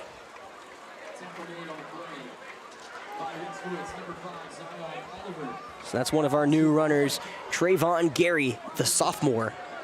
Now that it looked like Williams is done for today, Gary may get a lot of playing time here as this game wanes down. Is it Travion? Travion, I believe. Yeah. Okay. I think so. I think I said it right. You said Trayvon. That's one or the other. 2nd and 11, running right is Gary. Behind his blocker, squirts through a hole, gets past midfield. And now the linebackers will finally corral him at the Westwood 48-yard line. He still was going, was not down yet. First man to greet him was Michael Hunt before the rest of the Westwood defense gangs up on him. Nice run from Gary, though. That'll be about 6 yards, making it 3rd and 6, or 3rd and 5, I believe. Or no, 5-yard gain. There we go. We lost one on first down. How dare I do that? So 3rd and 6 on the Westwood 48, middle of the field. 2 receivers down low, 1 up top. Here's Patet up top by himself. Coach Floyd changing the play at the line. Wenski signals to his man from right to left. With 8 seconds left on the play clock, he'll now get the snap. Dropping back. Looking to the right side, it's Patet, wide side of the 40. Has it outside the numbers. He'll stiff arm a man as he steps out of bounds at the 36-yard line. In coverage was Raymond Cooper, the junior. A nice pitch and catch. Patet is now becoming the safety blanket for Wenski. Hey, no flags on the field. That's what you're looking for. 12-yard reception for Patet. It's been the longest streak of plays run without a flag. Hey, don't say that, Jeff. There could be more coming. Yeah, no, I'm sure. 7:39 to go here in this first half. 9-0 lead for AC Flora, going from right to left. Now they have the ball on the Westwood 36-yard line on the right hash. Pistol for Wenski. It's Simmons right behind him. 1 receiver either side. Westwood loads the box. They have 8. Spinney comes now to the short side. Wenski play action looking long. He'll launch it deep downfield. Has a man wide open in the end zone and just through his hands out of the reach of Patet. A diving effort from the Dartmouth commit just coming up short. And what Wenski got famous for here on Definite Fiction, just a yard too far for his new weapon. Yeah, that would have been a serious highlight. That was a pretty pass, and I mean, Patet has the speed. I think Wenski just got a little too much air on it. I will say that is now the first incompletion for Wenski after he completed his last 3 passes. His 4th incompletion of the game. 4 for 7 for Wenski. I'll have to do the math in a second. I am my own stat man. So 2nd and 10. Falcons have it on the Westwood 36 right hash. Shotgun for Wenski. Takes the snap. Looking for a screen over the middle. Is caught by Charlie Scott at the 35. Turns it upfield to the 25. Bursts the speed to the 20-10. Charlie Scott, the center fielder, explodes for a 36-yard touchdown off the mid-screen. College football 26 special as the Citadel commit gives the Falcons now another lead. That's a little bigger than the last one, 16-0. Or 15-0 now, pending extra point. Yeah, Charlie's showing off his speed. He actually had the clocked out at the top speed for the Palmetto games when they were doing their drills, and showed you how right there. Extra point from Hill, up and good. Now it's 16-0, 7:27 to go.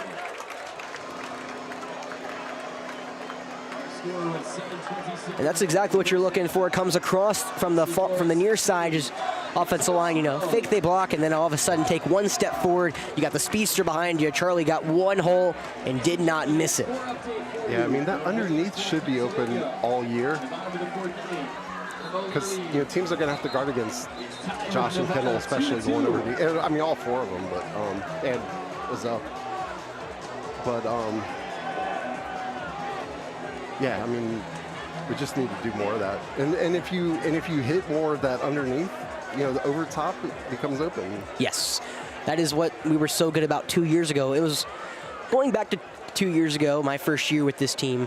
Coach Floyd called that a rebuilding year. He said that was such a different team. And of course, sophomore quarterback, really the star of the team for receiver was the sophomore as well. We had some really good running backs that graduated.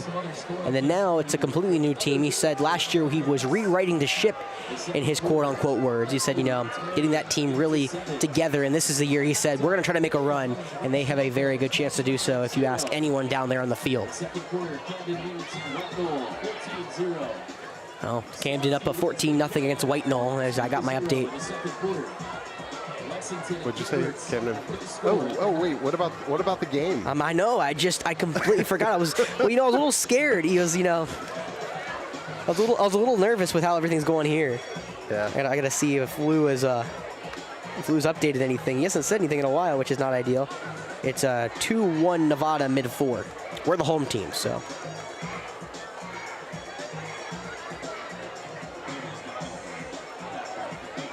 Looks like we did a homer, though. Brody Miller. Wait, so what did you say the score was? It was 2-1 middle four. I'll have to pull it up in a stream in a second. So we'll see. It looks like, smartly, this is where Coach Burris really, his psyche comes into play. The man who dropped it last time was Davis, the linebacker. Now it's their top target, Cunningham. Their deep man is on the 16. I mean, yes. It's time to kick it deep. We'll see what they decide to do. It doesn't look like it's going to be deep. It'll be a squibber kick. A little farther this time, near the 25, taken in by Westwood. Now running right is Rios, the running back. He's got speed, breaks it upfield to the 45, stumbles, keeps his feet past midfield. The Falcons do stop him, but the Red Hawks have their best starting field position of the day, given by their main man. He gets all the way to the Falcon 47-yard line before a couple of AC Flora men take him down. I think it's actually Spinney on the stop as well as Logan Price. Well, as we said, 47-yard line of Flora. This is the best starting field position for Westwood. However, Westwood has yet to record a first down this evening. We'll see if this changes. There'll be Carter back out there. New running back, though, on his right hip. That is number 22, Javon Howard. In the shotgun, 3 receivers down low, 1 up top. He'll take the snap. Carter rolls to his right, looking short. Now he's in the face of trouble, tries to spin out of pressure. He gets by 1, and he gets by a couple before Monty Lafitte does get him down. However, it's a 2-yard run for Carter. He dives to the 45. Wait, did you say that they haven't had a first down yet, today? Correct. Oh, wow. Not even by penalty? Not even by penalty. I guess we've had the ball when we've gotten all our penalties. Huh? They've went 3 and out all 3 times. Wow. 2nd and 8 between the hashes. Westwood has it on the Falcon 45-yard line pistol. Howard right behind Carter. Falcons backing off on their secondary. It'll be handoff to Howard straight ahead. He bounces it, angles toward the 40, bursts to speed to the 35, shrugging off defenders. He breaks free toward the 25. The Falcons drag him down near the 20 after a long run. Yeah, no doubt on that first down. No. Jeez. Howard with a 25-yard run. A couple of Falcons finally catch him. I believe it was Pickett, as well as the other safety, Daniels, who were combining on the stop, and now Batet will come out by himself. Again, we see Kendall as well out there in the back end.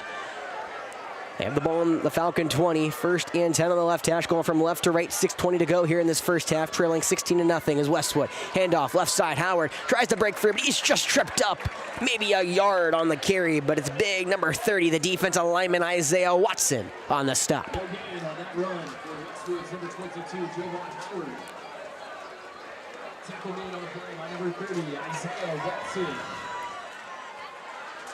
That was Isaiah Watson just getting his big paw on Howard. Got his foot, and Howard fell forward for a yard, so it's 2nd and 9 on the Falcon 19-yard line. AC Flora ahead 16-0. Westwood trying to strike back. After their first down, now seeing if they can convert here in the red zone. 2nd and 9, shotgun. Carter drops back, looks right side, has a man at the 15, catches it, and is immediately tackled. 4-yard pickup. Davis, the linebacker, on the stop. It'll be 3rd and medium.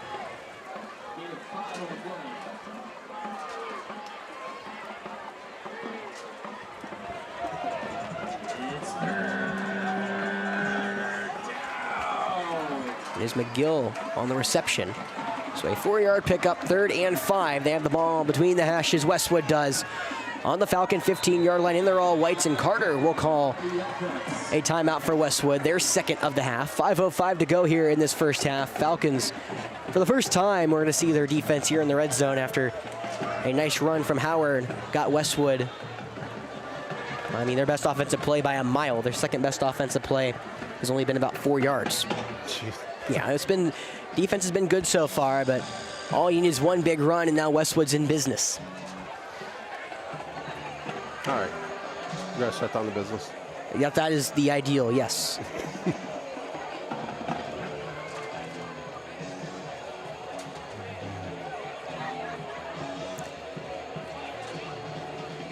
Turned into a nice night.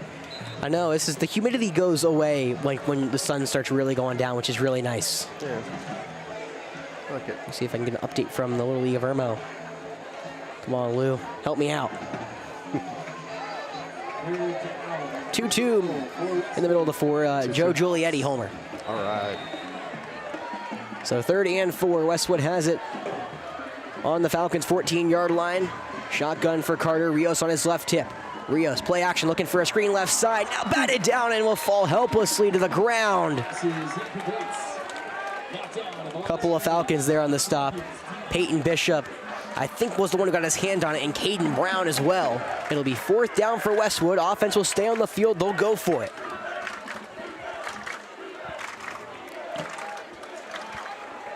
Yeah. So 4th and 4. If I were their coach, I would.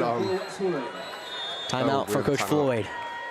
Falcons want to talk this one over. 5:02 to go. Falcons up 16-0. A big 4th down for Westwood. Again, they only have 1 first down. It was on that long run. This is the farthest they've gotten into Falcon territory by a wide margin. This is the first time they're actually in Falcon territory. And this is a time in the game where, you know, if you let AC Flora score, which obviously what we want, but yeah, score before the end of the half. If you let AC Flora score, then this game, you're down 3 scores going into halftime, and this game feels really out of reach. If you can cut that lead, maybe even in half, maybe just to a easier, manageable 2-possession game, you feel a lot better. Yeah, I wouldn't feel better. Well, I mean, I'm talking in Westwood, hypothetical. Okay. Pick 6 here would be good, hypothetically. Oh, man.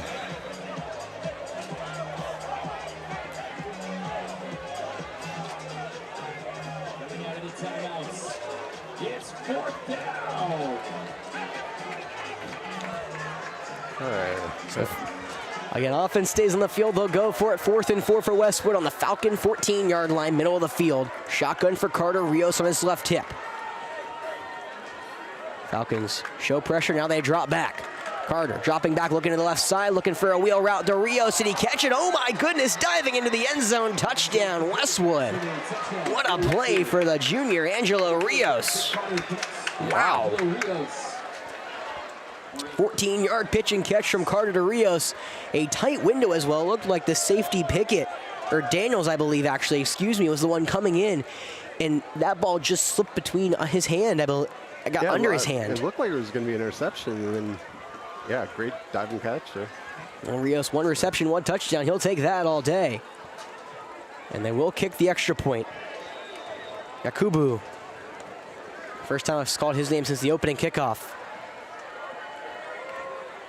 16-6, extra point pending. Yakubu puts it up. And it is no good. It'll be a 10-point lead for AC Flora with 4:58 to go. So now, Jeff, it turns back to we need the Falcons to strike back. Yeah, lots of time. One timeout left.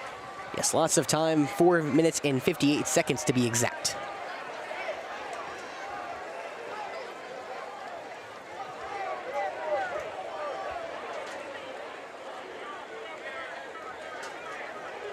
Yeah, that our state championship.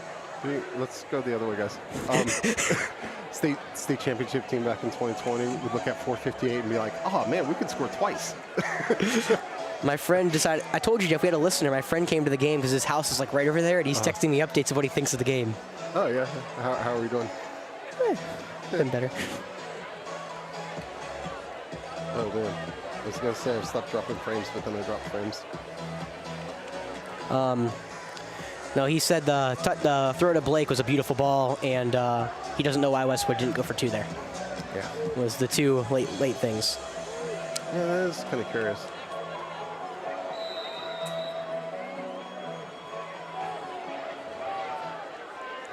Kickoff from Yakubu, going to be kicked to the 25-yard line. It looks like Blake Batet. Jeez, I can't get that right.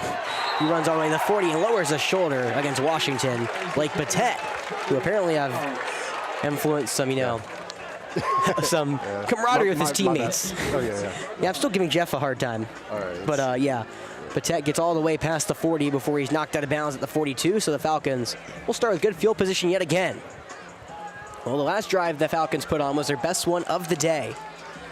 And it was capped off by a 36-yard pitch and catch to the slot kid, Charlie Scott.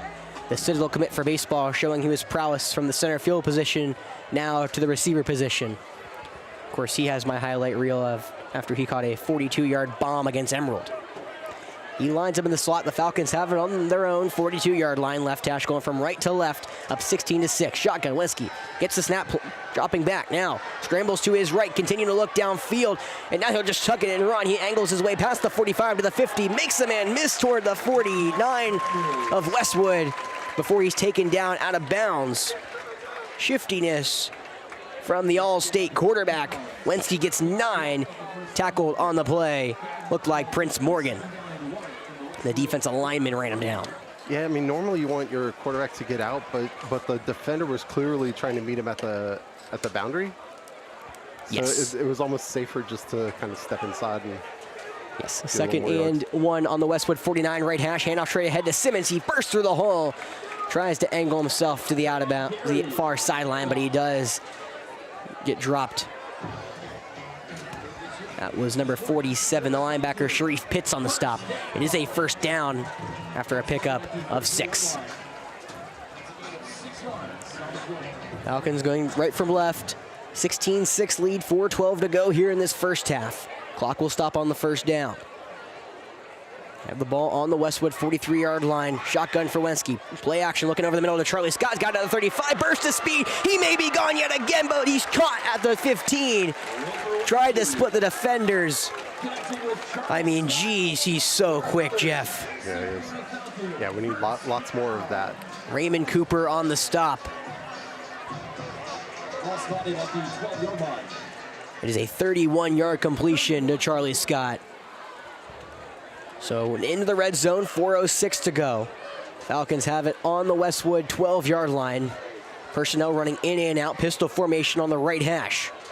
2 receivers down low. Wensky gets the snap, hands off straight ahead. It'll be Simmons trying to fight for some yards. He's past the 10, but gets clumped in the middle of that wall from Westwood. A short pickup on the play, looks like 2 yards. Flag works again. That's formation, yeah. So 5-yard penalty against AC Flora.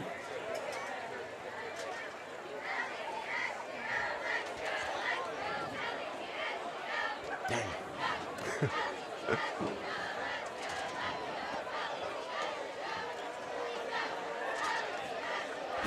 He just asked me, he says, you're our left tackle D1? Yes. I wonder where he's sitting, because he says, like, I'm going to try to sneak into the game. I'm like, all right, good luck. There's some high fences around, but hey, if you could figure it out, go for it. So after the 5-yard penalty, the Falcons have it on the Westwood 17-yard line, right hash. Shotgun for Wensky, looking left side to a screen. It's Patet, and he gets hit and dropped. That ball should be incomplete, and it is. Delivering the boom, Tyrese Drakeford. A design screen to Patet, trying to get him in space, and Drakeford read it like a charm. Shot past the blockers and speared Patet.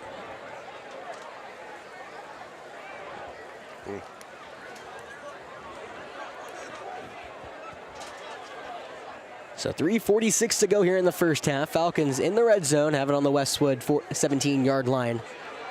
2nd and 15 on the right hash. Kendall Bird, lone receiver here on the near side. Wensky looking that way, dropping back, looking for a fade in the corner of the end zone, the near side. It's caught in the front pylon. Touchdown, Kendall Bird. First one of the season for the All-State receiver. Easy 17-yard pitch and catch. He had 10 last year. He now has 1 in game 1. Wensky's second.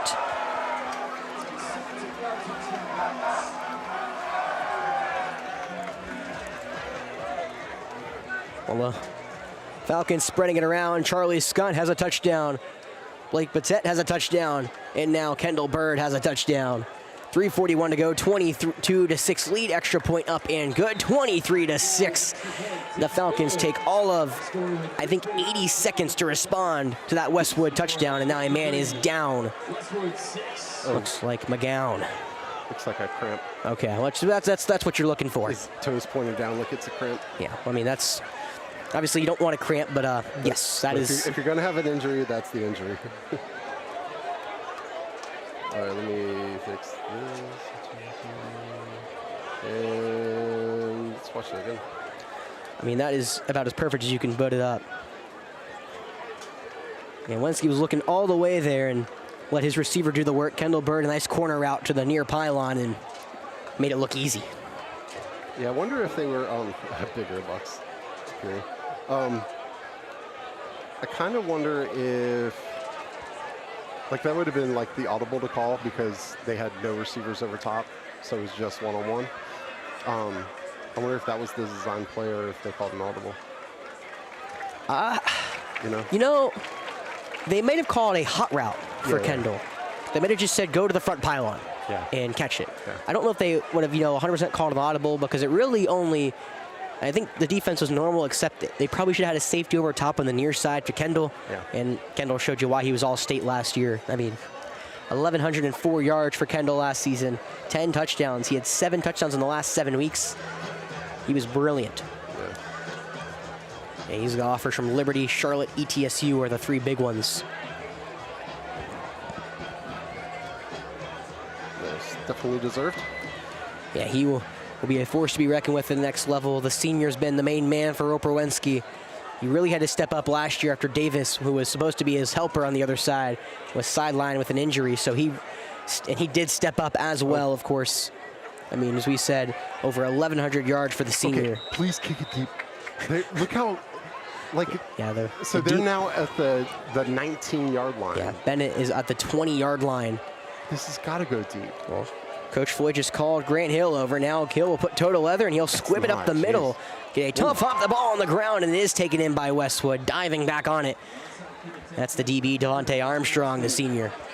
He dives on it at the 33 for Red Hawks, and now they'll set up shop and try to score their second straight one after their first touchdown. Capped off by a beautiful wheel route. Angelo Rios dives in the end zone just out of the outstretched arms of the Flora safety.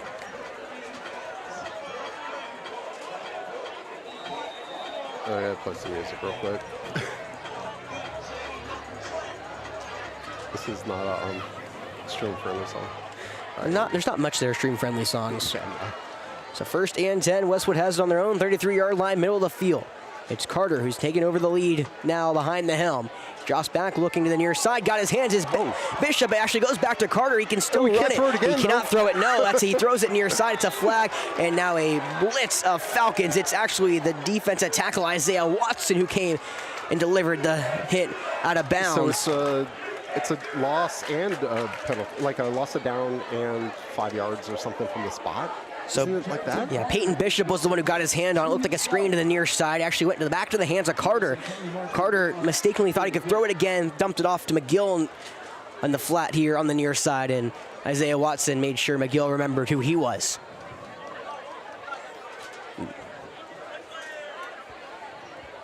Yeah.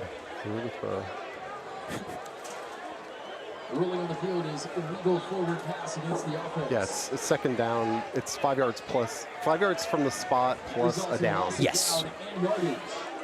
So second and 15 now for Westwood. Or no, it should be longer, I believe. That is, it's about 17, yep. It's a 5-yard penalty, but there was a spot foul, as you said correctly. So second and 17, back up on the near hash. Going from left to right, 3:19 to go. Carter in the backfield on the shotgun. He'll get the snap, running it right all the way as Howard tries to cut it back up the field, gets near the 30, knifing past. And the Falcons do topple him over. Again, another one. Isaiah Watson's been everywhere. He's the one who gets credited with the tackle. Looks like a 6-yard gain for Howard, and now 3rd and long incoming for Westwood. Well, what's dangerous now for Westwood is simple. They could really find themselves in trouble if they do give the ball back to AC Flora. Falcons can pretty much score when they want, as little time as they can take. Yeah, and the net punting yardage has been, about 20 yards, 25 yards maybe?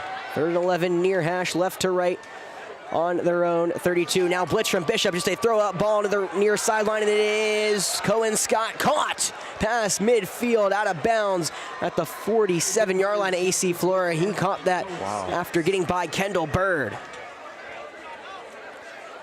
Big time from Carter. Cohen Scott with a great catch. 21-yard reception for Scott. So they have it on the Flora 47-yard line. 2:19 to go, 23-6 lead for AC Flora. Going from left to right on the right hash, it's Carter with Howard in the backfield on his left hip. Carter gets the snap, handoff to Howard straight ahead. He bounces it to the left, but he is dropped. He cannot escape. The defensive line for AC Flora has been brilliant, but give that one to the linebackers. Jordan Davis grabbed a hold, and Monty Lafitte finished the job. Gain of nothing on the play.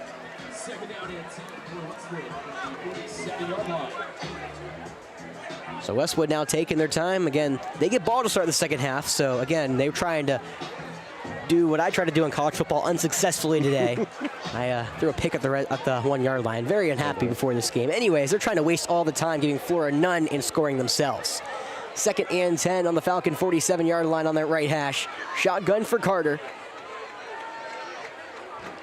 Doesn't clap his hands, he'll signal. Now he's looking for a screen as the Falcon defense gets through, and it's actually bouncing into the hands off the lineman. Howard to the 45, 40, 30, and he is dragged down from behind by Kevin Daniels. Isn't that illegal touching? You can't hit the lineman, can you? If it's not like bounced, like a hand or anything. If it's like, you can like throw it off a lineman's helmet. I don't think so. Well, defensive lineman you can. But. Maybe. I'm not sure. There's a 19-yard reception as Carter picks up the first down after the screen to Howard.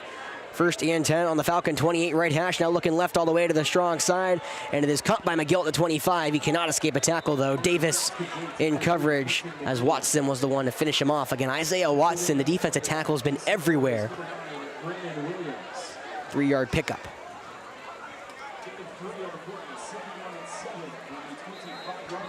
And now timeout call by Coach Floyd before this 2nd and 7.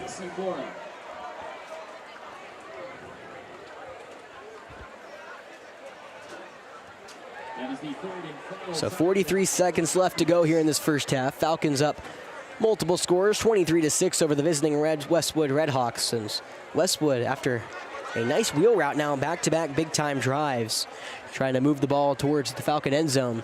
As Jeff is looking at the ruling, I'm going to give you an ad read.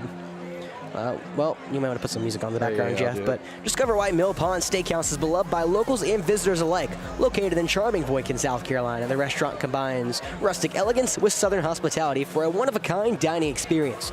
Through their steaks, though their steaks are Mill Pond's claim to fame, they offer a full variety of American cuisine amidst historic and incredible scenic surroundings. Perfect for special occasions, romantic dinners, or whenever you crave exceptional food in an unforgettable setting. Visit millpondsteakhouse.com or call 803-425-8825 to book a reservation today. Yeah, you do have to have intentional. Yes, that's what I thought. Well, 2nd and 7 in the shotgun. Carter drops back from behind. Ball comes out. Nothing is signaled yet. Watson has it for the Falcons. We're waiting for the official ruling. It was Bishop, I believe. They didn't rule. They didn't blow a whistle. They haven't said anything. Well, I think they're actually waiting to see. They're going to come together. They didn't blow the whistle, which is a smart thing to do. The offense coming back on. What's the ruling? From behind, it was Bishop from the top. Jordan Davis says it's AC Flora football. No signal yes from Westwood. I could not tell. All I saw was a red blur. And a ball on the turf, and it is Falcon football. Isaiah Watson, the recover. And it actually wasn't Peyton Bishop. I apologize. Nasir Walker, welcome to the show. The sophomore was the one who got his hand on Carter and delivers the shot. Wow. Well, so this would be a good spot to have somebody in the slot, send the outside guy deep, and then just have him cut over to the first down marker, the slot guy. I mean, yes, this is... right here, Charlie on an out. I wouldn't be surprised the screen here. AC Flora have it on their own 25-yard line. 37 seconds left to go. Up 23-6, going from right to left. Wensky dropping back to pass, looking to the right side. Comeback route made and caught by Azel Banag before he steps out of bounds in front of safety Justin Washington. A pickup of 12 on the first down pitch and catch. Although if they're going to play that far off. I say I like the idea. Make them respect the underneath. That only took just over 3 seconds off, so we're 34 seconds even. 12 yards get AC Flora up to the 37 of their own right hash. 2 receivers down low, 1 up top. Wensky in the shotgun with 3 down linemen for Westwood. Once he gets the snap, but whistle blown dead. This may be a false start.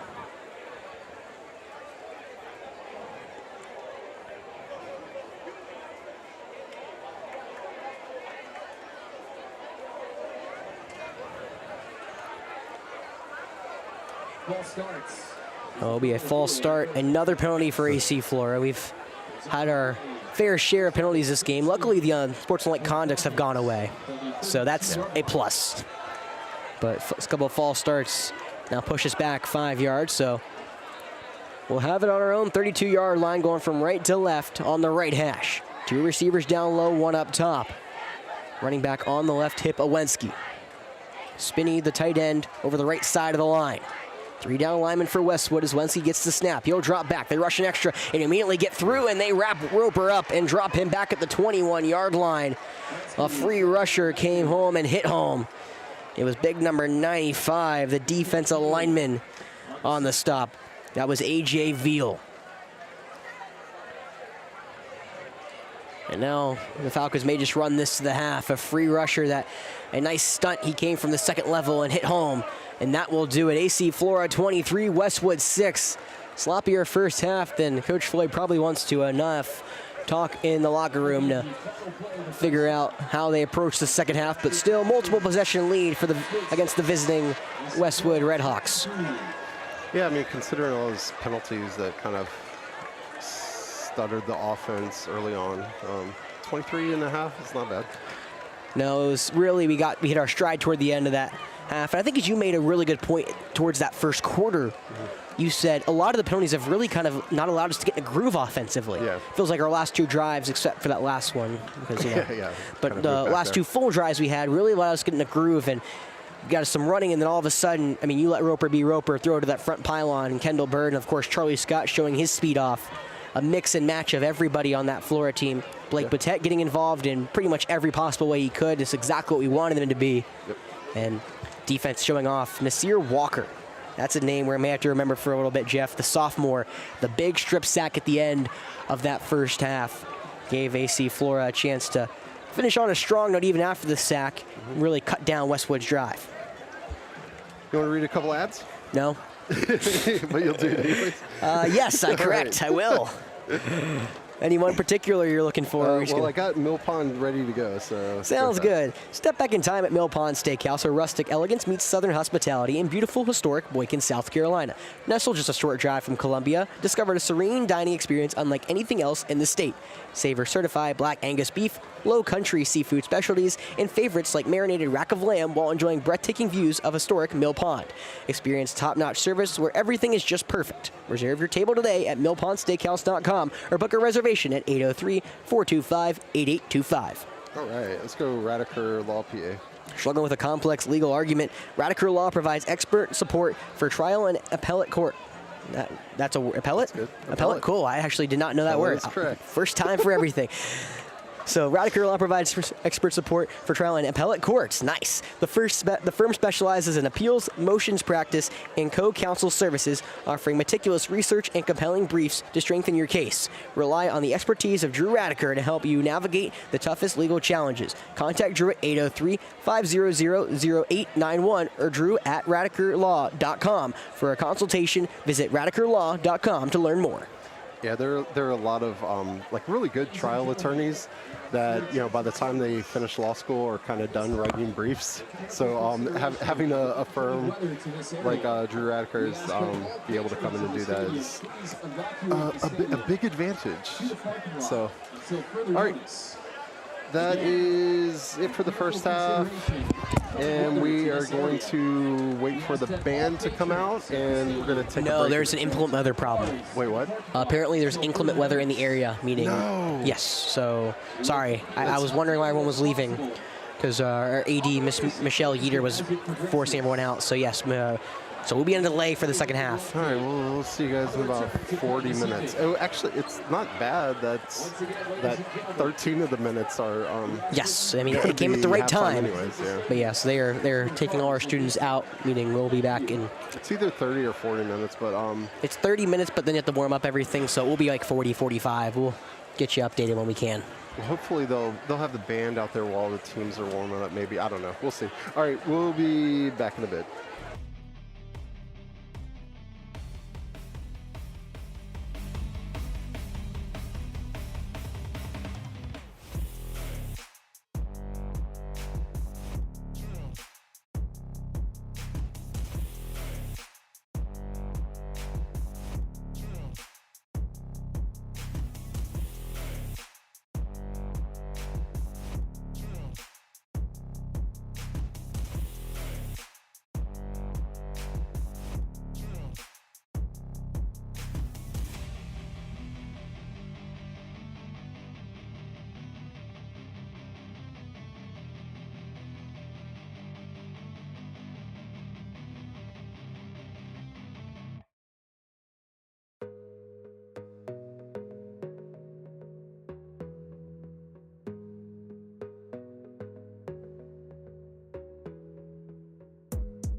All right, if you're actually, I need to turn back on the background music. We get to play football again. Teams are warming up, as you can see Flora there. And Galaxy will be back up in just a second here.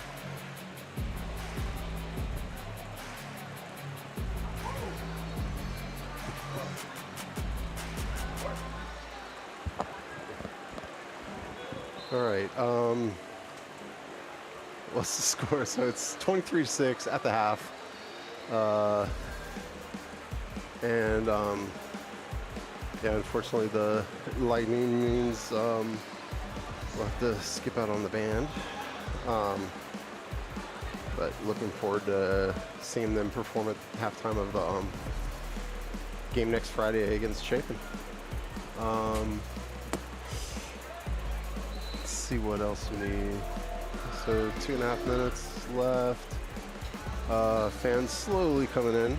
I'm sure some of the people that were here with us are listening to me right now at home. Do that. Yep. Reset the timeouts. Third quarter. All right. Be right back, and we'll have the second half.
All right, here we go. Second half coming up after a bit of a delay. Yeah, how dare they delay us like that? That's very rude and not okay. They need to consult with us before they delay. Yeah, really should. Oh, geez, that was a quick. I was looking up. All right, Florida kickoff to start the second half. Westwood deferred. Actually paid attention. It's right there. Thanks, Jeff. Yeah, no problem. One of us is taking the delay better than the other one. Can you guess who? I feel pretty good right now. Just got told I got tickets to Vandy if I wanted to go, so. Oh, really? Yeah, I may take off work for that. Nice. All right, so will they let Grant Hill kick it deep is the question. I mean, if they're going to be... He's back about the 15 now. Yeah, a little bit further back than the last kick. But I mean, he can kick it to like the 5-yard line. I mean, we know Grant has the leg. It just, whatever they want us to do. However, I will say, if you want to kick it somewhere, there's about a 20-yard gap between that first line and then the second, that lead gunner at 30. So, well, back deep to return, C.J. Bennett. He's back at his own 15. Grant Hill will kick it from the 40. Falcons up 23-6 here to begin the second half after a short delay of... I'm sure everyone was watching. Unfortunately, the South Carolina Little League team did fall to Nevada after a late homer that gave them the lead and couldn't make the comeback today. Squib kick right up the middle, going to be taken in right at the 35-yard line. Bouncing to the left, spinning away from the tackle race. He's got speed all the way out toward the out boundary. He slows up at the 50 and gets topped over. That was number 20, Jaden Boyd, the senior. Nice return from him. I swear, for everyone listening at home, calling a kickoff is one of the hardest things to do in sports because especially at the high school level, when we don't kick it deep, you got to figure out who's who and who's running with the ball because you don't have it on your sheet. All right, I actually have to switch something real quick. Say. My camera got a hot temperature warning, so I had to switch to 1080. So you can't see. Oh, there we go. Yeah, perfect. We're back. Right back. So Westwood will start there now. First drive here in the second half on the Falcon 47-yard line, going from left to right on the left hash. It's Carter in the backfield. He'll hand it off to the right side. Rios tries to cut back towards the middle, but finds the defense for Flora. Gang tackled at the 45. Pickup of 2.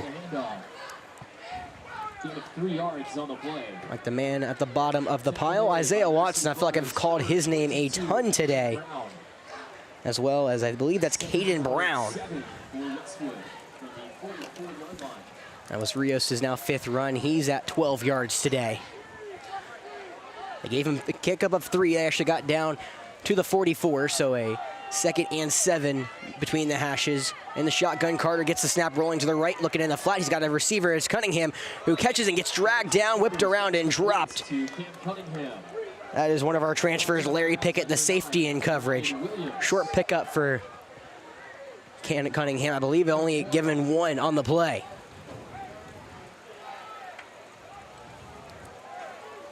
Cunningham's 2nd reception tonight, 4 yards. It's 3rd and 6. Westwood has it on the Falcon 43-yard line on that right hash. 2 receivers up top. That's the wide side of the field. Cunningham, one of those receivers in the slot. Carter up in the shotgun, running back on his left hip. He'll hand it off. No play action, looking over the middle. Nice pass to Cunningham. He's past the 35, burst of speed to the 30. Scampers over to the 25 before the Falcons finally wrap him up.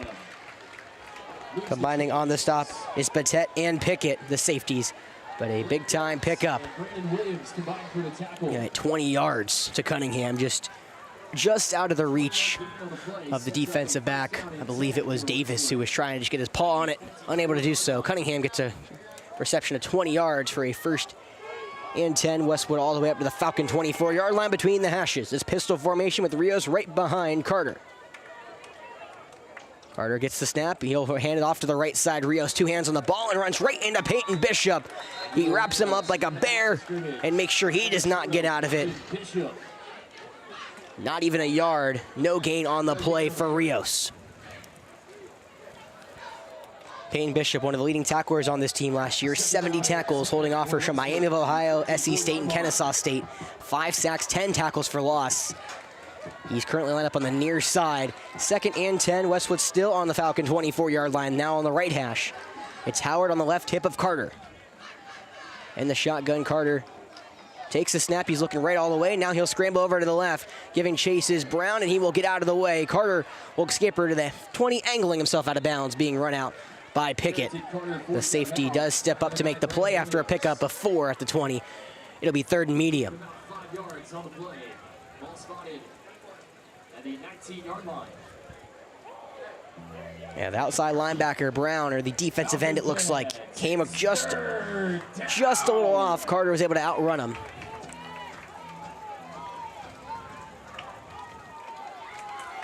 So 30 and 5 on the Falcon 19-yard line, left hash, going from left to right. 23-6 lead with 10 minutes to go here in this third quarter. Carter now in the pistol, checking the play at the line. He's got Rios right behind him, 3 receivers down low. Falcons with those 4 down linemen. And looks like the DBs are pressing up on the receivers. Carter gets the snap, looking right all the way, looking for a quick play, and it's batted down at the line.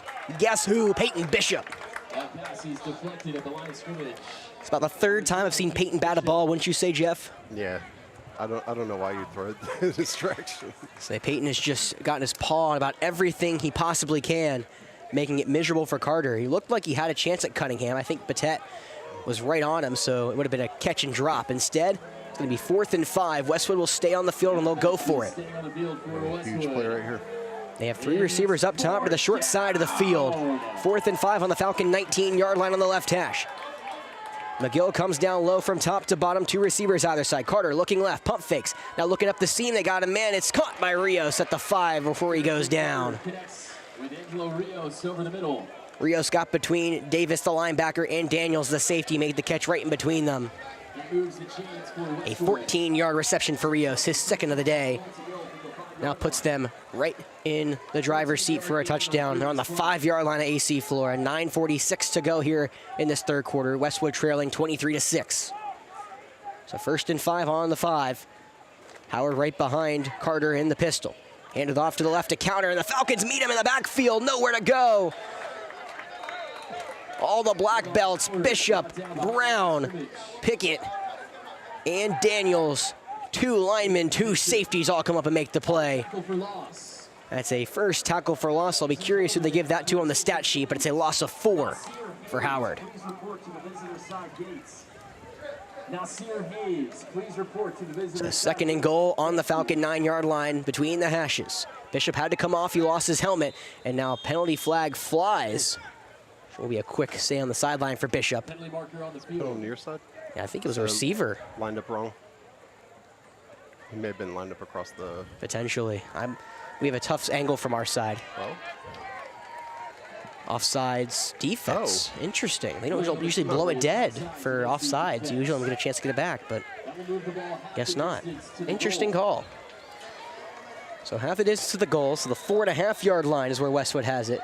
2nd and goal between the hashes. 3 receivers down low, 1 up top in the pistol with Rios behind Carter. Carter with a pause. Claps his hands, and now he'll step up to the line, changing the play. 9:04 to go. Westwood has been trailing all game, trying to cut the lead to a 1-possession ball game potentially. They can get a 2-point conversion.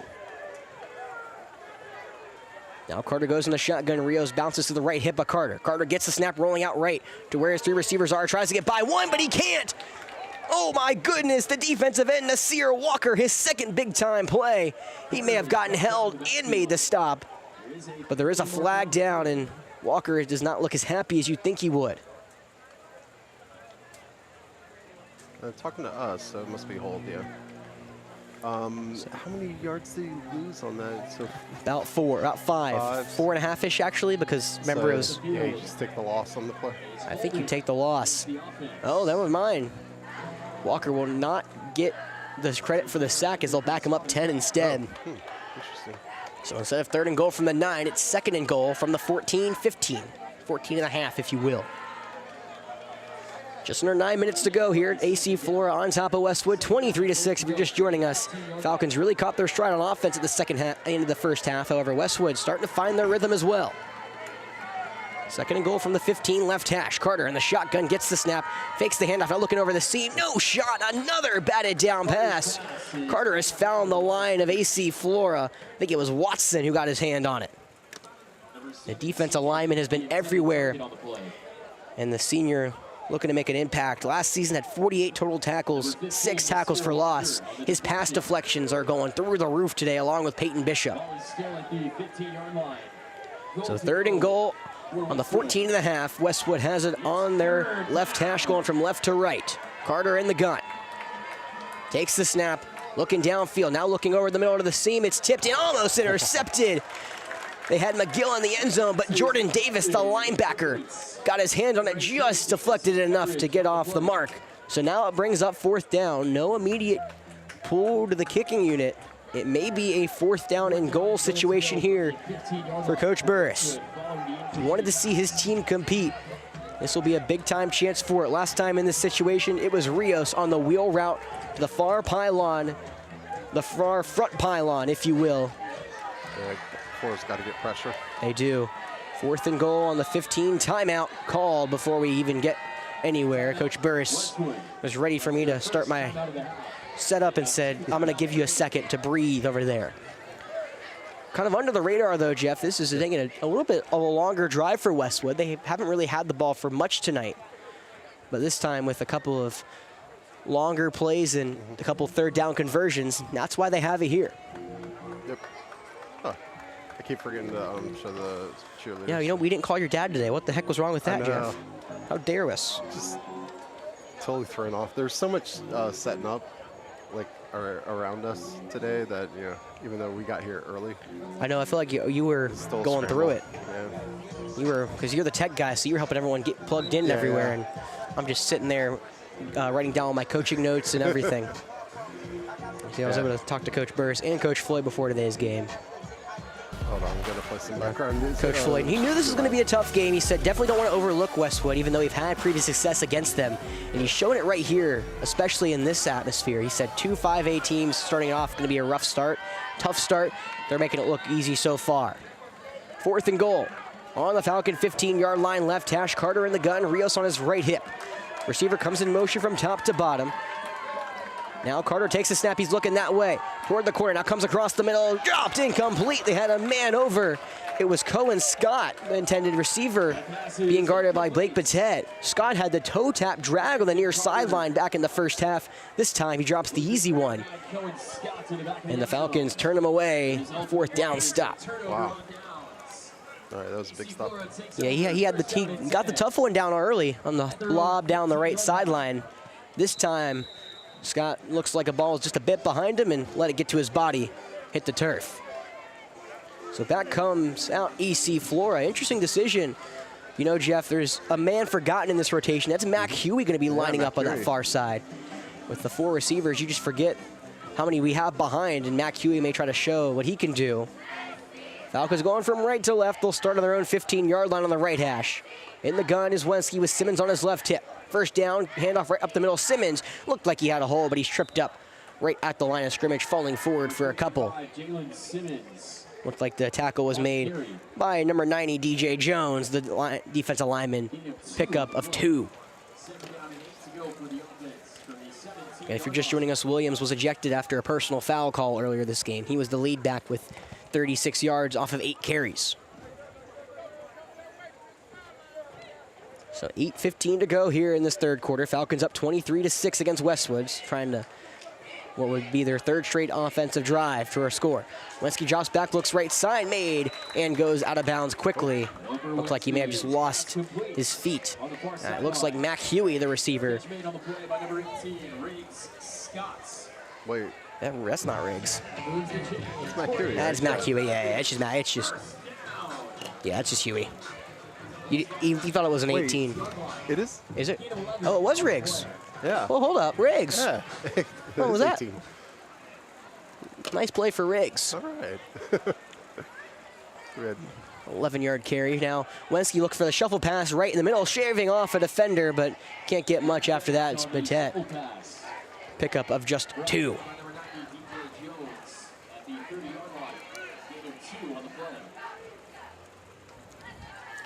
Roper off of 16 attempts had 178 yards in that first half. 2nd and 2, AC Flora. Going from right to left, as I said. All red jerseys. You know, Jeff and I were a little wrong on our predictions. We have the light blues on because they decided to wear red against Westwood because, sure. 2nd and 8 on our own 30 right hash. Wensky in the gun. 3 receivers out wide and handed off right up the middle to Simmons. Trying to pick his way forward, but he can't get much. Grabbing him from behind and not letting go. The linebacker, Brandon Evans. Short pickup for Simmons. He gets dragged down after he got to the 32-yard line.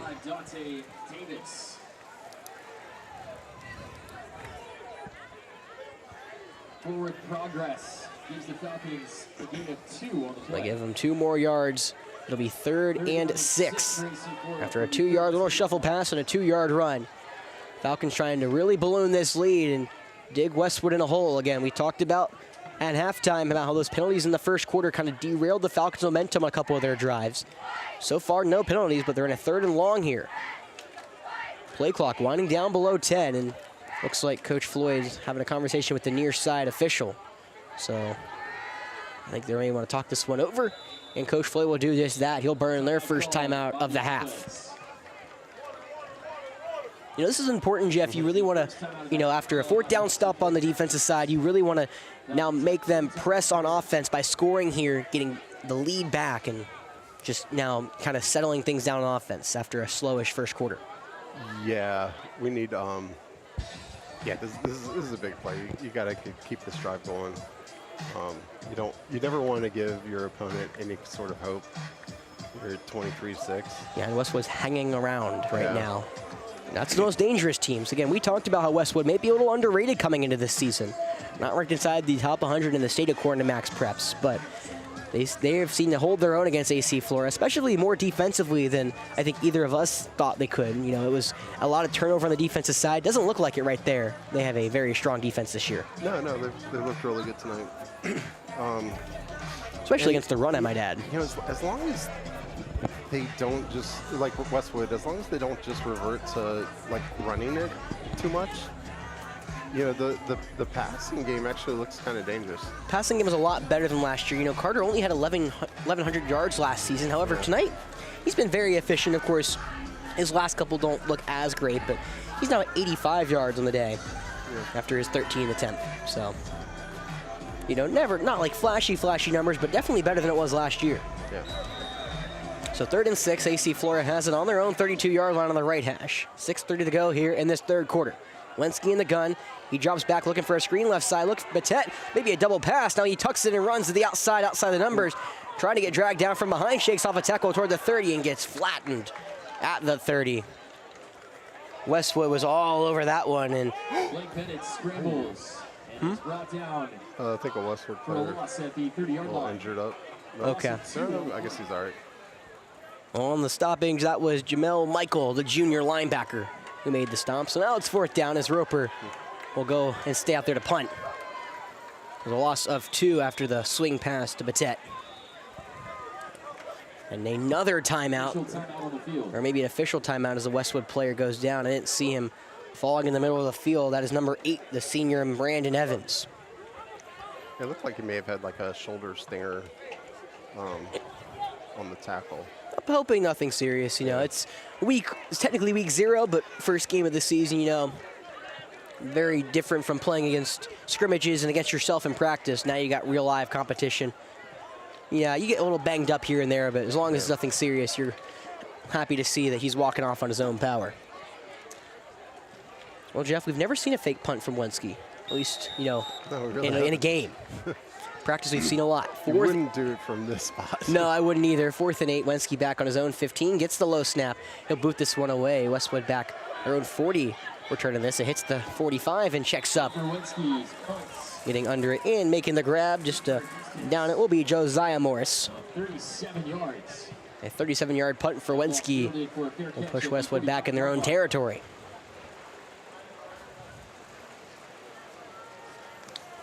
So Flora with potentially their shortest outing on offense today. Only really getting a little over 2 minutes now, and Westwood will come back out. They were threatening. They had a play into the end zone. If would have caught the lead in half. Instead, now they still trail 23-6. 5:39 to go here in this 3rd quarter. As Westwood again just hanging around, Jeff, hanging around. They'll start on their own 45-yard line, left hash. Carter in the gun. Receiver comes in motion from top to bottom. It's going to be a pop pass. Trying now to find his way to the outside. Falcons do set the edge, however, a 5-yard pickup for the receiver. That is number 20, who I did not have on my spotting chart, but it's Jaden Boyd, the senior. Jordan Davis for a gain of 6. Second down and 4 coming up for Westwood at the AC Flora 49-yard line.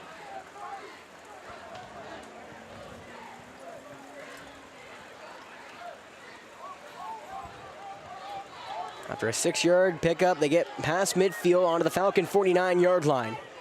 On the right hash in the gun is Carter. Howard on his left, he rolls that way. Carter trying to block for him. Walker blows him up, they'll throw it in the flat. High ball that almost is intercepted. Instead it falls to the ground. Uriah Lofton. Or excuse me, not Uriah Lofton, that's Sheldon Bradley, the junior. A hot shot he tried to get in the flat. So 3rd and short, 3rd and 4. And they gotta go all the way back to the right hash. Well, Jeff, I've been really impressed with Nasir Walker, the sophomore.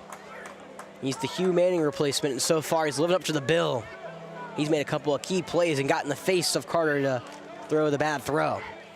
3rd and 4, Westwood trying to convert here on 3rd down. They're on the right hash on the Falcon 49. In the gun, Carter hands it off left side of Tower, trying to barrel his way forward, but he can't get much more. He gets tackled at the 48 before he's driven back. Double trouble. It looks like Pickett and Bishop combined on the stop. A pickup of only 1. Makes it 4th down. 4th down and 3 for Westwood at the 48-yard So line. 4th and 3, middle of field. They're on the Falcon 48. We'll see if they can complete this 4th down. They were unsuccessful the last one. Pistol formation. Falcons have 4 on the line, 2 linebackers in the box. Rios right behind Carter. Carter gets the snap. Play action now to Rios. Looking in the flat. They got a man. It's out of the reach of Bradley, the tight end. Pressure by Bishop and Brennan Williams forced a bad throw, and the Falcons make Westwood go 4 and out. That is a turnover Yeah, on downs. good play. Just didn't execute. You know, Jeff, we talked about we didn't know what to expect with the defense. You know, we expected good things. We didn't know how good. A lot of new faces. The defensive line has really been the bright spot here, I believe, tonight. Yeah. As well as our linebackers. You know, the whole defense has been good so far. Let me just let me say that. But And I mean, even secondary, they haven't been beat deep. It's been a couple seam routes, and those are always kind of challenging. As Carter's made some good throws tonight. Yeah.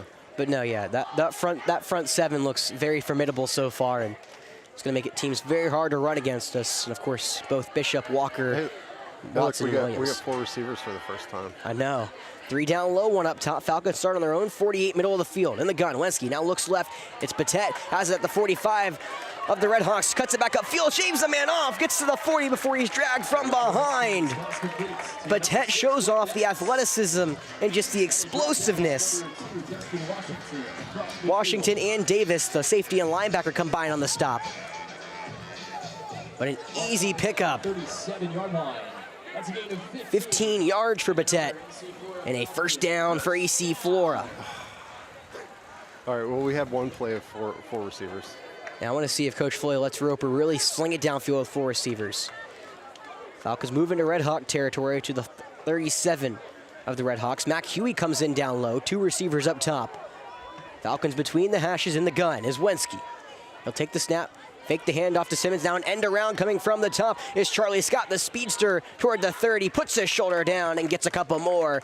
He gets taken down at the 29-yard line, but he ran right through the linebacker, number 45, Dante Davis. Got an extra yard, pick up a 9 on the end around for Charlie Scott.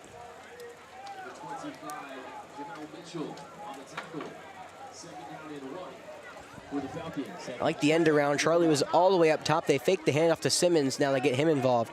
Trayvon Gary comes into the game. He's on the right hip of Wensky. Batet and Davis up top. Kendall Bird down low. 2nd and 1. Falcons have it on the Westwood 29. Wensky in the gun, dropping back, pump fake. Now looking long down the left sideline. Kendall Bird, he's got it in stride, and he's got another. His 2nd touchdown of the day. This time, a 29-yard strike, and the Falcons balloon the lead. It's 29-6. That's how you draw it up, Jeff. Yeah, that was pretty. I thought they were going to run that play right after the slot play to Blake. Yeah, you know, I think Coach Floyd's really, he understands how explosive this team is. He doesn't want to go downfield too much to let them just kind of get their groove on it, but he's picked his moments, and that was a good one right there. Kendall Bird hits home, and Grant Hill completes the 7-point play. Extra point up and good. 30-6 in favor of AC Flora. 2:56 to go here.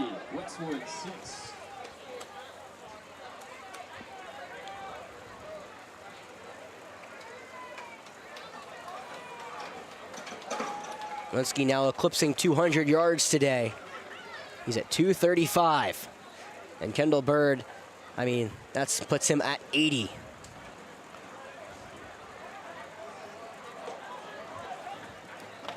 After that ball, Kendall becomes the leading receiver today. It was Charlie Scott who has 2 receptions for 67 yards. I mean, that's just great release by Kendall. The double move against the DB, number 10, Drakeford, and there's no shot.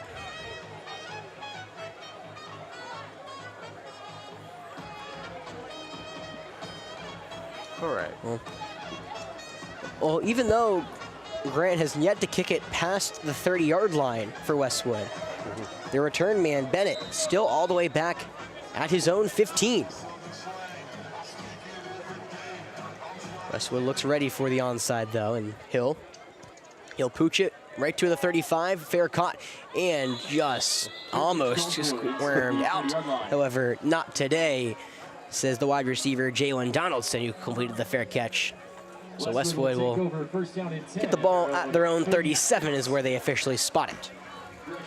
37-yard line. Let's make some noise for your Falcons defense. Well, last time we saw Westwood, they went 4 and out right around midfield. The Falcons responded in, I believe, 5 plays, Jeff? Yeah, something like that. Yeah. Something like that. So they have the ball on their own 37-yard line, 1st and 10 on the left hash, going from left to right, 2:56 to go, trailing 6-30. Carter looking right all the way into the flat, and dropped. No shot for the receiver, Tyreek Jenkins, who just slipped on the turf. This is in the ice, though. An incompletion for now 2nd. Yeah, it's amazing, like, going to the different, even the different Richland 1 fields. Like, they look really good. And the one at Flora, it's like ripples and slick. Well, Carter's now missed his last 6 pass attempts. He's got to find his rhythm. They trail in 30-6. 2nd and 10 on their own 37, left hash for Westwood. Tight end goes in motion up top. Running back on the right, hip in the gun. It's Rios who gets the handoff up the middle, and he gets dropped. Cut down by Peyton Bishop and Jordan Davis. I think it was Davis with the initial hit. Bishop hit him right after. Gain of nothing on the play for Rios, brings up 3rd and long. Well, PB has been everywhere. You know, the sophomore really came into his own toward the end of last season, and today he's been all over the place. Again, that front 4 have been game wreckers for Westwood. It'll be 3rd and 10. Westwood still looking over their sideline. They got nothing. Now they'll get set in the gun on the left hash, 3rd and 10 on their own 37. Carter with Rios on his right hip in the gun. He gets the snap, dropping back, looking right, now coming back over the middle to Rios. Nice play, and he squirms by 1. Rios angles to the 45 to midfield. 1st down and more. He's spun down. And what looks like the Falcon 48, a well-timed screen route, gets the 1st down and more. About a 15-yard reception for Rios and a 1st down. Carter completes his first pass this half. So 1st and 10 on the Falcon 48-yard line, left hash. Pistol formation, Carter and Rios in the backfield as Carter, the quarterback, with a hard clap, and now he comes up to the line. It's been interesting because Carter's not utilizing the clap, Jeff, to get the ball. So I wonder why the clap he thinks they're going to throw him off. Anyway, he'll get back after changing the play. He's lined up at his own 47, gets the snap, fakes the handoff to the right, rolls to the left, looking for a man downfield. It's caught at the 45, at the 40, and burst up to around the 35-yard line. It's CJ Bennett, the return man, who gets in on the action. A 12-yard pickup. Nice throw from Carter. That's a 1st down.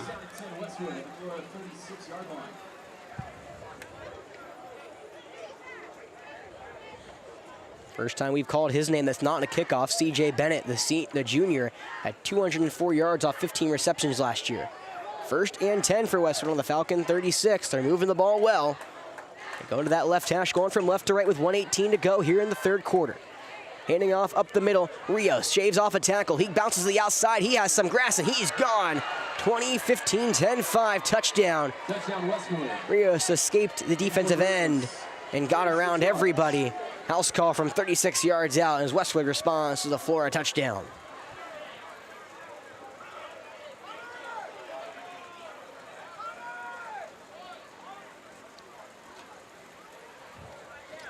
That was Westwood's best drive since their touchdown drive in the first half. They've had about 3 times where they just have not been able to figure it out, but Rios is able to escape a defender and score. His first touchdown of the season comes, or the second touchdown of the season, excuse me. He just had a reception touchdown. Now he's got a rushing touchdown. The junior having a good start early as the extra point is no good. Pushed it to the left is Yabuku. As now Westwood, back-to-back missed extra points. They only trail now by 18, but it's a 30-12 lead.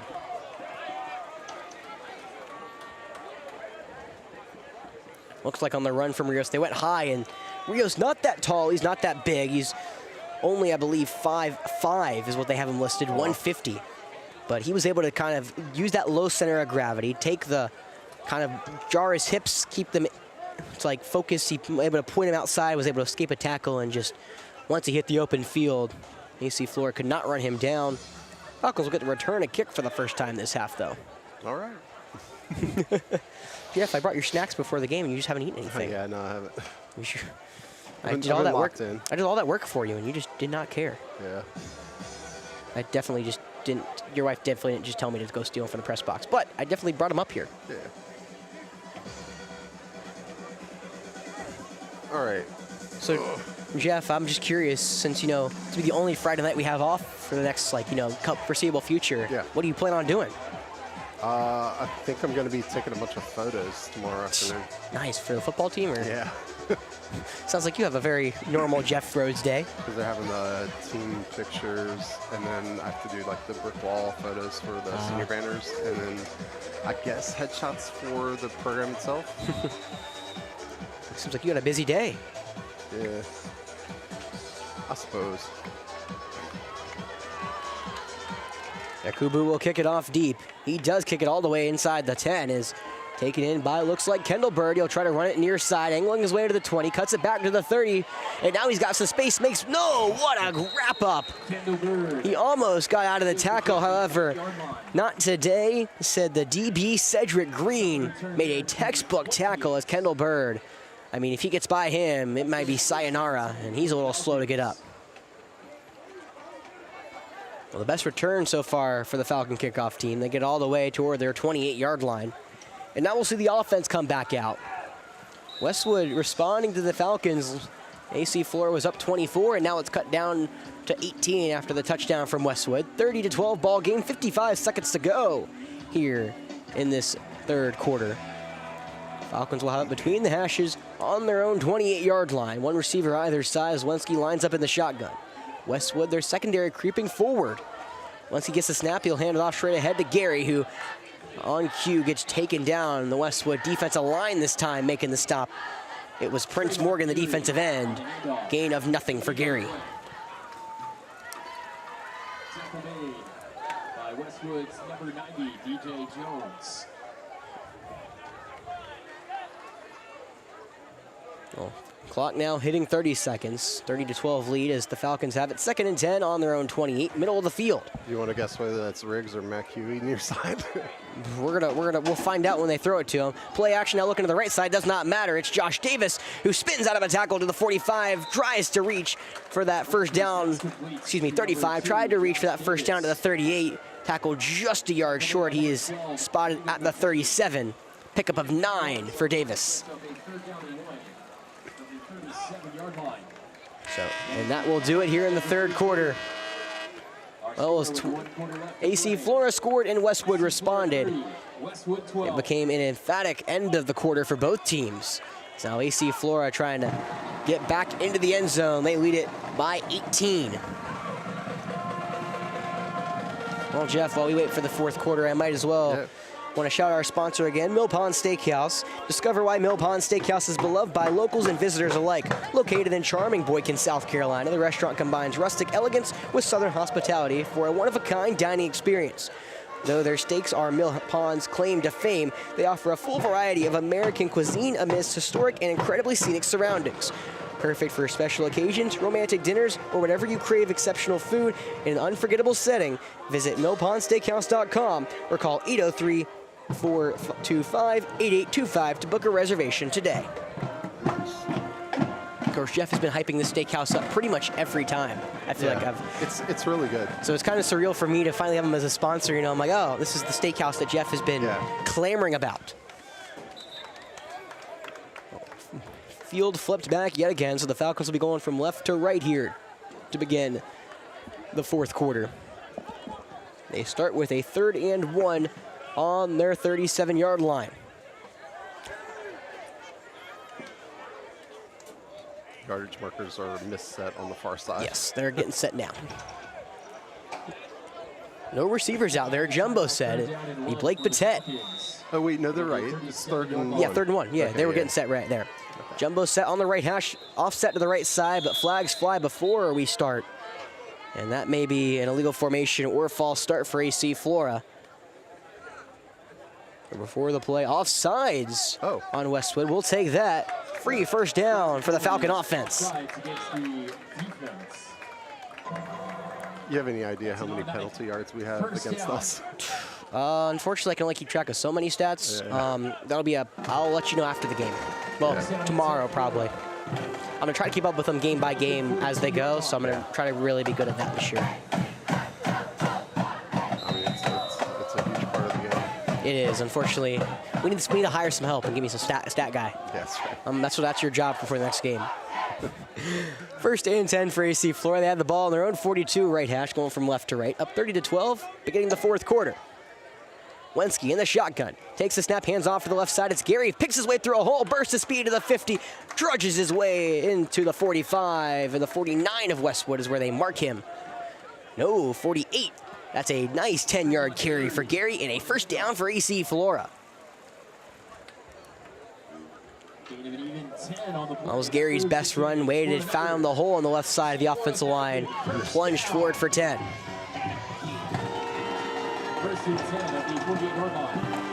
Falcons moving into Red Hawk territory, 1st and 10. On the Red Hawks' 48-yard line between the hashes. Charlie and Josh up top, Blake down low. 4-down lineman for the Red Hawks, Wensky in the gun. Play action, Gary picks up a man as a running back. Blake Patet wide open downfield, just out of reach, a yard in front of him. But it may be having to do with the flag that came out around the 30. In coverage was Tyrese Drakeford. It was Washington on the back end trying to run it down as well, but it looks like maybe... You grabbed him on the way? Yeah, I would assume so. I actually, unfortunately, me watching, I don't watch the receivers' routes, I watch the quarterback. Yeah, it was. He made a move inside. You could barely see it on the screen, but made a move inside, and the guy grabbed him then. There it is. So a free 15 yards back. Not back-to-back, but 2 penalties in 3 plays is now giving life to the Falcon drive. It would have been a 3rd and 1. Instead, now the Falcons move all the way up deep into Red Hawks territory. They have the ball on the Red Hawks 38-yard line on that right hash. 1st and 10. They lead 30-12 with 11:17 to go here in this fourth quarter. In the gun, Wensky, 2 receivers up top. Roper moving spinny over to the right side of the line, the tight end. He'll get the snap, hand off to the right side. Going to be Gary trying to pick his way forward, slashing towards the 35 before they are spotted at the 34-yard line. It was number 90, the defensive lineman, DJ Jones on the stop. Pick up a 5 for Gary.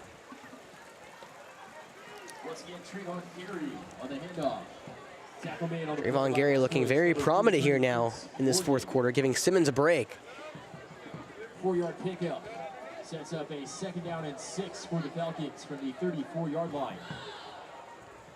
So now the Falcons taking their time on offense, no rush. They have an 18-point lead, just over 10 minutes to go here in this ball game. Now they'll set up shop. They have the ball on the Westwood 34-yard line right hash. 2 receivers on the short side, down low, 1 up top. Wensky in the gun, takes the snap, hands off to Gary, tries to cut it back toward the left side, but he is grabbed from behind and dropped. Dante Davis was the first man to greet him, the linebacker, before the rest of the Red Hawks came in trying to strip the ball, and now a late flag flies at the end of the play. I'm not sure what that was. However, Westwood pointing in the flag. Yeah, Westwood's pointing our direction. It's a pickup of nothing for Gary, as Dante Davis, the linebacker, came around the near edge and grabbed him from behind. However, it looks like a penalty ensues.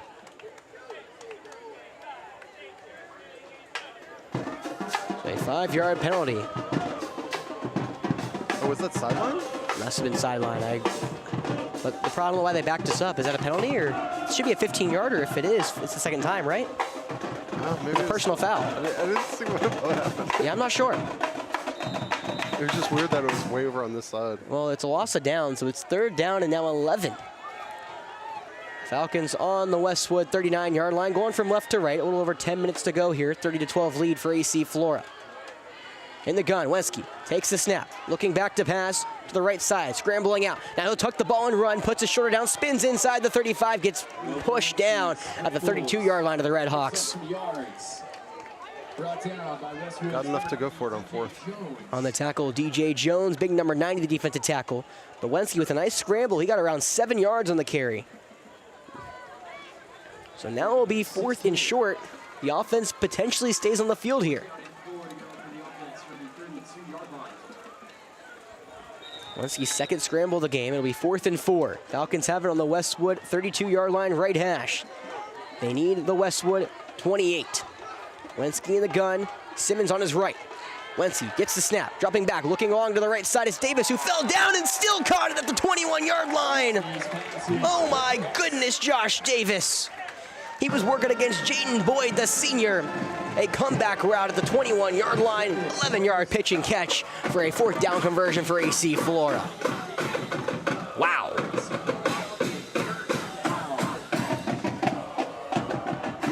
Welcome. It's good to have Josh Davis back. Yes. Just outside the red zone, up to the 21-yard line of Westwood on the right hash. Going from left to right, 1st and 10 for AC Flora. Wensky in the gun, hands off to Simmons straight ahead. Picks his way forward, tries to get through a hole, but he's wrapped up and still driving. Defenders pushing the pile late. He was stopped at the 23 and pushed 2 more yards with the help of his offensive lineman. 5-yard carry for Simmons on 1st down. It was Kaiser Hand, the defensive lineman, on the stop. 5-yard carry gets into the red zone for AC Flora. Now 9 minutes to go. 30-12 lead against the Red Hawks of Westwood, and no rush for the offense for AC Flora. Mac Huey and Riggs Scott both up top. Coach Floyd really not doing me any favors. Josh Davis down low. 2nd and 5 on the Westwood 16-yard line. Simmons on the left hip of Wensky. He'll get the snap and hand off straight ahead. He fights for a couple yards after immediately getting hit in the backfield, but he squirmed past Davis. Davis wrapped him up and he tackles him at the 13-yard line of Westwood, but a 3-yard pickup brings up 3rd and short. That's great lower body strength from Simmons. He was hit right as he got the ball and still drove the legs for about 3 yards on the carry, giving a really nice manageable 3rd down for AC Flora. So 3rd and 2, Falcons on the Westwood 13-yard line. They need the Westwood 11 for a 1st down. 1 receiver down low is Josh Davis, 2 up top. Wensky making a play. He pushes Simmons to the right hip. Now he gets the snap. Play action, looks to the right side of Davis. High throw. He catches it and jumps it at the 7. Still trying to fight his way toward the end zone. He reaches at the 1. Did he get in? No, they're saying he's just half a yard short. Davis, in search of his 1st touchdown of the season, gets 12.5 yards. He needed 13, but instead it's a Falcon 1st down.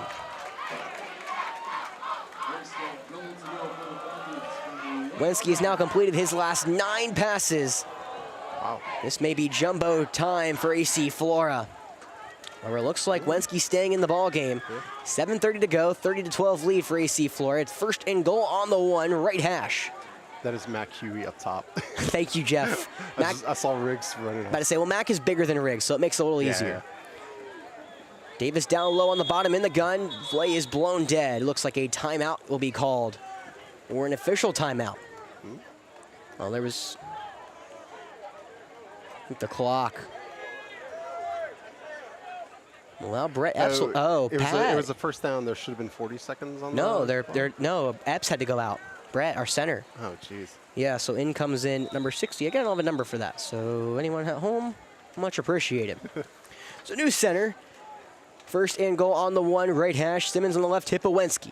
Wensky gets the snap in the gun. He loses the ball. He has to fall on it back on the Westwood 7-yard line. A loss of 6 on the play. It wasn't really a bad snap. I think Wensky just tried to hand it off a little too quickly. Technically, Wensky is charged with a loss of 6 on the run, so 2nd and goal from the 7. the 7-yard line. I think Wensky was just trying to get Simmons really quickly. He saw Westwood had pretty much all 9 in the box, basically selling out in the run. I think Wensky saw that and said, trying to get to his running back as quick as possible to get in the end zone. Instead, going a little too fast. And the snap had a lot of zip on it, but that's a good snap. Yes. I wouldn't blame the backup for coming in and Going a little too quickly. So 2nd and goal on the Westwood 7 right hash. Simmons on the right hip of Wensky in the gun. Wensky fakes the pitch. Now looking to the left side. Spinney in the flat, the tight end just off his hands. He drops at the 4. He would have been hit almost immediately by the defensive back who was flying in from the secondary. That was Javen McLean. So now it's 3rd down. 3rd down and goal to go for the Falcons from the 7-yard line. Would have been a tough play for Spinney. He would have had to shove off a defender. Yeah, Jumbo coming in. You know, Jeff, and I know I talk about this team a lot, but brings me back Urban Meyer, Tebow, jump pass. I think Blake would do a great job with that. Coach Floyd, if you're listening to this, there's an idea. Opponents, if you're listening to this, don't. I didn't say that. Pay no attention. Falcons have Jumbo set on the 3rd and goal play on their 7. Running to the right all the way is Batet. He runs into the 1. He tries to flip into the end zone. He comes up just a 2 yards short. Well, I thought he flipped maybe a little closer, but he was not able to get past the linebacker, Elijah Smith. They actually marked him at the 3-yard line, so there'll be a pickup of 4 for Batet and 4th down incoming. Gain of 4 yards. So what do we do here? Play clock under 6 minutes, a 30-12 lead for AC Flora against Westwood. Knocking on the door, they have 3 yards, to pay dirt here on 4th down. However, looks like the whole offense is still staring at the sideline. Yeah, this might be a good spot with the slip one of the tight ends forward on the jumbo. You know, honestly, what I wish you would do, I wish we would put another tackle in and get Juice healthy, get Juice is eligible. Yeah. I want a Juice touchdown in my time here at Flora. All right, well, I think we're just going to have a timeout instead. Yeah, I think they're going to decide to talk it over. 5:11 to go. Falcons in command, trying to finish off Westwood here. You know, a slower day on offense than I think anyone expected, but again, that's a tip of the cap to Westwood. And of course, there's always growing pains in game 1. Our really bulk of the season comes, of course, later in the season when we host 2 of the best teams in the state in 4A. Yeah. We host South Point and Camden. Yeah, I mean, so strategically here, if you get a field goal, it's still just a 21-point game. So, so it's a 3-score game. You might just be better off going for it and leaving them on the 2-yard line or something, Like if you don't make it, and if you do make it, then... With the way your defensive line's been playing, I mean, I would just put your best 2-yard play, see if you can get it. If you can't, make them pin your ears back and then just rush the quarterback. Yeah. But of course, there's a reason I'm up here and Coach Floyd coached a state championship contender. I might would just have Blake in the backfield and run a normal set, but with Blake in the backfield. I wouldn't hate that. I think, I will say I expect to see a Blake a little more in the H-back role tonight. They've really kind of kept him towards the outside, and Roper just hasn't established that connection quite yet. He's missed Blake on 2 of them. Now, one was a little outstretched. The other one was not their fault. One was really a tug of the jersey. Yeah. But you got to imagine they're going to really start hitting their stride in about game 3 or 4. Yeah. Hopefully, then we're going to Greenville in 2 weeks in Southside Christian. We'll be here for Chapin, of course, no streaming though. We might be looking for Charlie on a slant here. Yeah, I saw Charlie come into the game. Looks like Mac up top and Josh down low. Wensky in no jumbo. 4th and goal from the 3-yard line on the right hash in the gun. Gary in the backfield, but movement up front, and it looks like it's going to be on AC Flora. Well, if it's either a slant to Charlie or a jump ball to, no, here we got Grant. Yeah, I'd say they're gonna send Grant in now. They're just gonna say 8 yards is a bit too far to try to run the play they were thinking about running. Yeah. I think it may have been on Brett, who seems a little upset coming off. So Grant Hill, who's already nailed a 37-yard field goal today. That was his longest, I believe, in his career. Yeah, I don't remember seeing him. Yeah. Well, I mean, he hasn't missed anything correct. deep. Now it's a 25-yarder on the right hash. Wensky, the holder, Hill looking for his second field goal, and he puts it up to the left side, and it was pushed a little to the far side. I think he kind of saw Zion Oliver coming in from that far side. The DB almost got his hands on it, but was a little off. And so a field goal missed. We're at 1 for 2 tonight. And now Westwood, after what it could have been first and 10 on their own 1, now we'll get it on the 15 because that's where the ball was kicked from. Yes. Right over the 20. Oh, actually, that is right. Oh, missed kick. In high school, I believe it's college just like this too. If you miss a kick from inside the, I think it's inside the 20, it gets moved to the 20. So, yep, that makes sense. I forget that's a rule. I don't think it should be a rule, I'll be honest. But, yeah. So Westwood will start on their own 20 between the hashes. Pistol with Carter in the backfield. Howard right behind him. First and 10, high snap goes over the head of Carter. Howard grabs it back at his own 10. Now he runs it near side, fights toward the 20, gets a positive gain out of what should have been a terrible play. He goes all the way to the 24 before Jordan Davis wraps him up and takes him to the turf. They officially mark him at the 23, so a 3-yard pickup from Howard, which could have been disastrous. It was an adrenaline play. Correct. So second, and they do give him a 4 yards. They had him at the 4, and they moved back to 3. Now they're back at 4. So second and 6 on their own 24-yard line on the left hash, going from right to left. Under 5 minutes to go here in this one, trailing by 18. Carter in the gun, steps back to pass, looking long to the left sideline, incomplete. In coverage was the DB DJ Johnson. Again, the West Charlotte transfer was all over their wide receiver intended target, CJ Bennett, down that near sideline.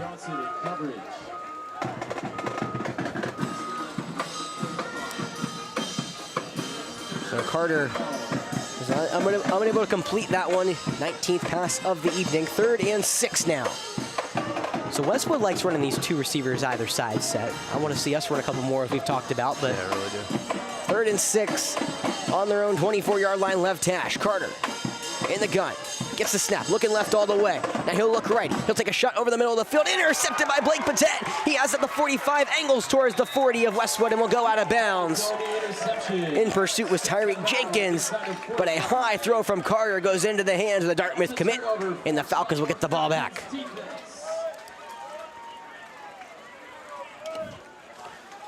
And that was one where Patet was just like, I'll take that, thank you very much. A little high pass.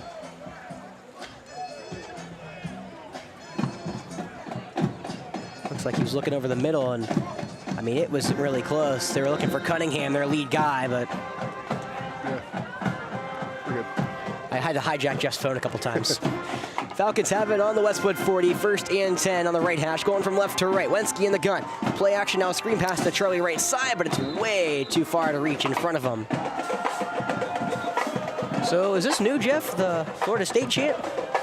Florida State Braves. I like Florida State better. We don't like the Braves here, at least for me.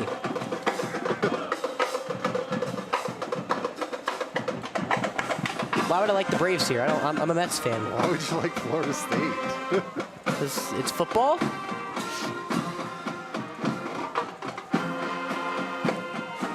That was Wensky's first incomplete pass in about 10 attempts. So 2nd and 10 on the Westwood 40 right hash.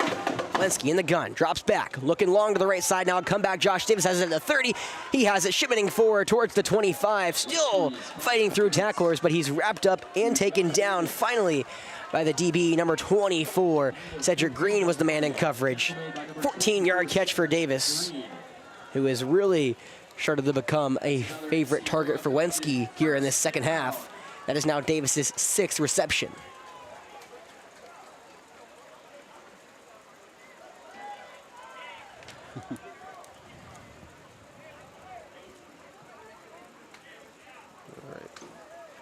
Wensky up to 281 yards here this game. 1st and 10 for AC Flora. They have it at the Westwood 26-yard line, going from left to right, leading 30-20, or 30-12, excuse me. We got a shout out from Moving the Chains in the chat. Move the chains, move the chains. Bouncing out to the left side is Gary. He'll get a couple yards on the first down run. He gets table-topped at the 21-yard line. On the stop, looks to be Prince Morgan was the man at the bottom of the pile, along with number 47, Sharif Pitts. 4-yard pickup for Gary after his 6th run of the day. So 2nd and 6. AC Flora moving towards the red zone. They have it on the Westwood 22-yard line between the hashes. 2 receivers down low, 1 up top as Wenski has it in the gun. Just over 3 minutes left to go here in this ball game. Wenski takes the snap. 3-step drop. Now he steps up, looking over the middle to Davis. No, off his hands, just out of reach. Davis is working against what looks to be the defensive back, Cedric Green. And he just couldn't catch up to that one. Wenski had just a touch more in his passes than I think he's wanted to tonight. Yeah, that's one you got to catch, though. Yeah, it was off his hands, so Davis is going to want it back. So clock stopped at 2:54. Again, 18-point lead for AC Flora, as now Coach Floyd going to come and talk to Davis. I think they saw something they liked. Huh? So you got this, Davis. I think they're drawn to play for a certain somebody. I don't know exactly who it is, but it seems like that was a very intentional play. Spinney will come in, the tight end here on 3rd down. It'll be 3rd and 6 on the Westwood 22-yard line, left hash. Wenski in the gun, quick snap. Hands off to Gary, straight ahead. Now he cuts it back to the right side, 20, moving towards the 15, but he's wrapped up and taken down at the Westwood 17-yard line. That was Sharif Pitts, the linebacker, on the stop. Pick up right at the sticks. However, a penalty marker flies. I'm not even sure where. Yeah, where is? That was, someone said penalty marker. Maybe there's not. Far side? No. I'm not sure. It's a 5-yard carry for Gary. That rhymes.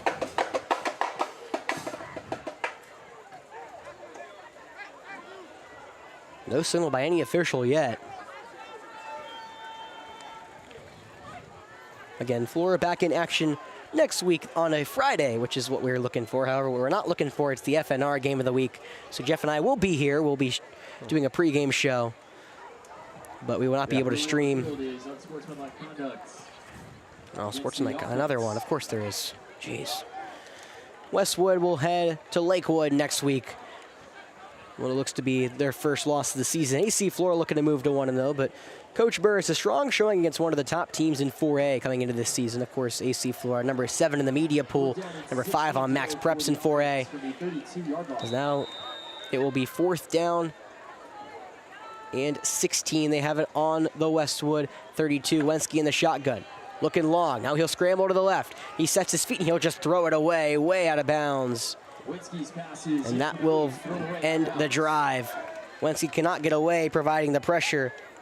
Were 2 defensive linemen. First was number 90, DJ Jones, and it was also, I believe, Kaiser Hanna as well, who got in the face of Wenski, forcing the incomplete pass. Wenski 20 for 27 at 281 yards. That may be the last time we see him throw a pass today. You know, Wenski, I think, wants to be a little crisper as the season moves on. 20 for 27, 281 yards for Wenski is what he will probably finish as. I think he wanted to be a little more crisper, but not a bad first opening performance. Yeah, no, I'll take that. And we'll see if Westwood can end on a high note. They trail 12-30, going from right to left. 2:32 to go in this game. They start on their own 32-yard line between the hashes. 1 receiver up top, 2 down low in the gun for Carter. He gets the snap. He'll roll left all the way. Runs into a man and nowhere to go. Nasir Walker wrapped him up from around the shoulder pads and just slung him to the turf. That is a sack, his 2nd of the day. And what will end up being down at the 24-yard line, a loss of 8. Wow. He rolled to the right and Walker just went right by that left tackler, Kaiser Hanna, and made his way into the backfield. So 2nd and 18, Westwood now falls back to their own 24 on the left hash. Carter takes the snap as the DB start backing off. He'll hand it off right up the gut, and there's a big hole to McGill. He runs it to the 40 before finally getting tripped up near the 42. 43 is where they mark him, so a 19-yard pickup for McGill on his first carry of the day. It's good for a Westwood first down. That wasn't there. And how did that guy... I don't know. Okay. Blake a little gimpy. He's going to come off. Play clock just over 1:30 left to go. 1st and 10 for Westwood on their own 43-yard line. 3 receivers up top, 1 down low as Westwood in the gun between the hashes. Carter, the quarterback, will take the snap. He'll look back. Now looking to the left side of the flats, McGill yet again. He has it near the 15, angles to the 45, bursts of speed to the 40. He may have a chance, but no, just cannot escape. The Falcons able to save a touchdown. It's the linebacker Jack Long on the stop, but McGill, another big-time play.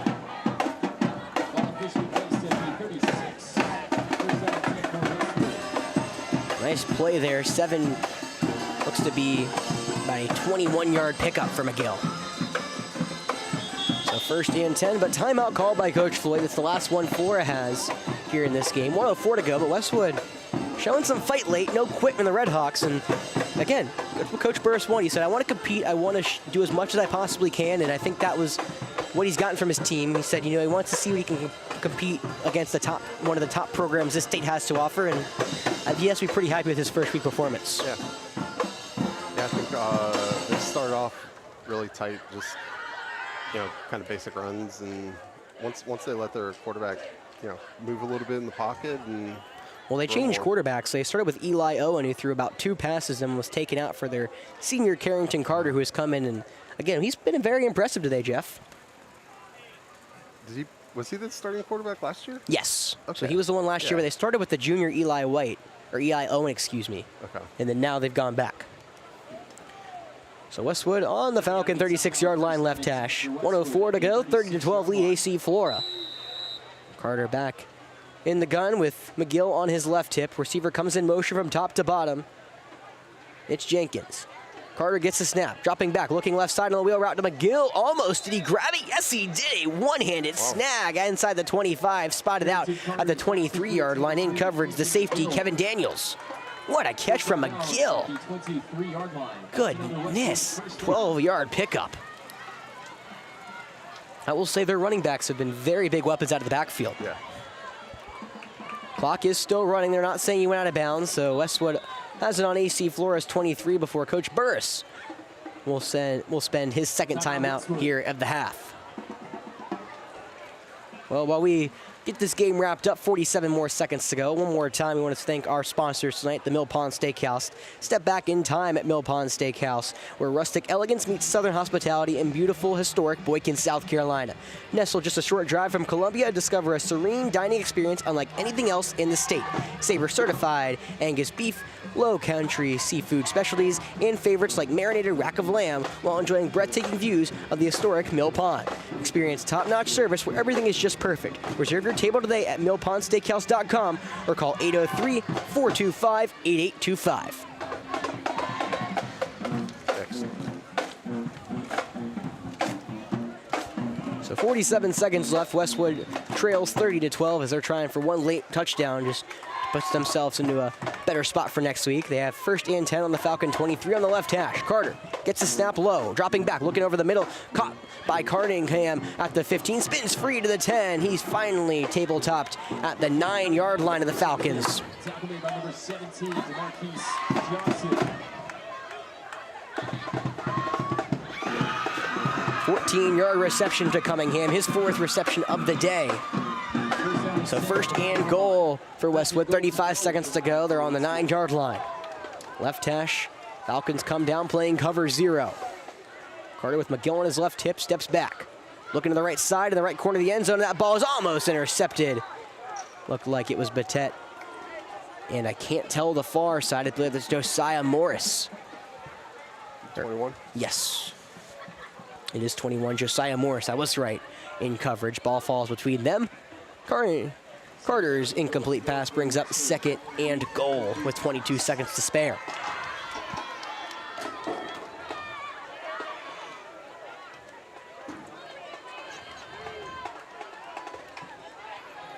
Second and goal on the Falcon 9-yard line. Left hash, Carter with 3 receivers up top. He's in the gun. Dropping back, looking left to the 1 receiver on the short side, just out of the reach. 2 people in coverage for AC Flora. One was DJ Johnson, the West Charlotte transfer. The other one, I believe, was number 20, who is Larry. Is it Larry Pickett? So who's 11? Who's 9? No, So Larry Pickett's 20. It means number 9 is Brandon Williams. It's not the numbers I had. Apologies, Brandon. They gave me the wrong number. At least I wrote down the wrong number for one reason or another. So 3rd and goal on the 9-yard line. Pistol formation. Play action as they go out to the right. Now looking for the tight end in the flat. Nowhere to go. He catches the 10, is immediately dropped to the turf. And that may do it. Clock under 10. No, Westwood calls their final timeout of the half. In coverage, I believe that is that Jordan Davis or I can't tell. I don't know who was out there. It looks like a 0, but that's not Peyton Bishop. It may be number 8. No. But I mean that's Jordan, so I don't know. No, Is that Jordan? That's 0. Huh? Oh, it's Peyton? Yeah. I don't know why I thought Peyton was bigger. Like running. He looked like a defensive back right there.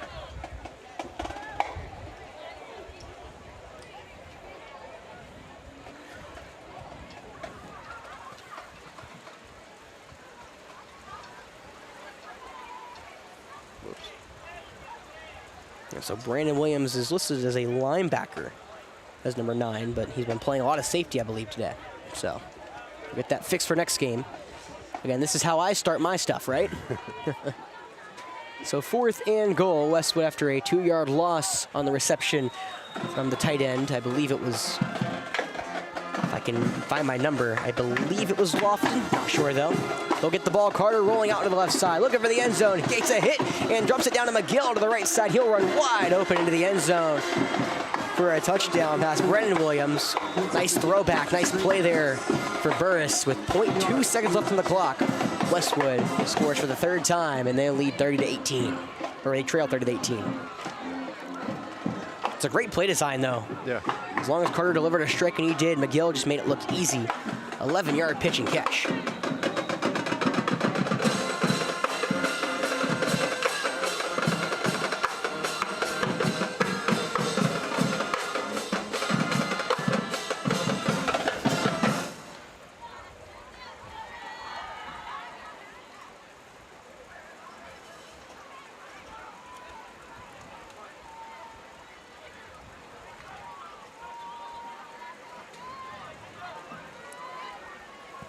Carter will probably finish his day with 168 yards.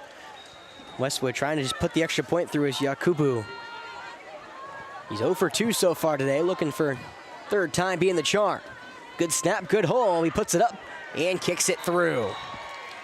So this one will end 30-19 in favor of the Falcons. But Westwood, after 2 games that got ugly these last couple years. Or actually, I believe the game 2 years ago was pretty close, if I'm not mistaken. But you get the idea. Falcons win this one and now make it 6 in a row against Westwood. Coach Burris in his first season starts off with a loss, but a loss I think he can be really proud of his team, how they competed toward the end. Oh, well.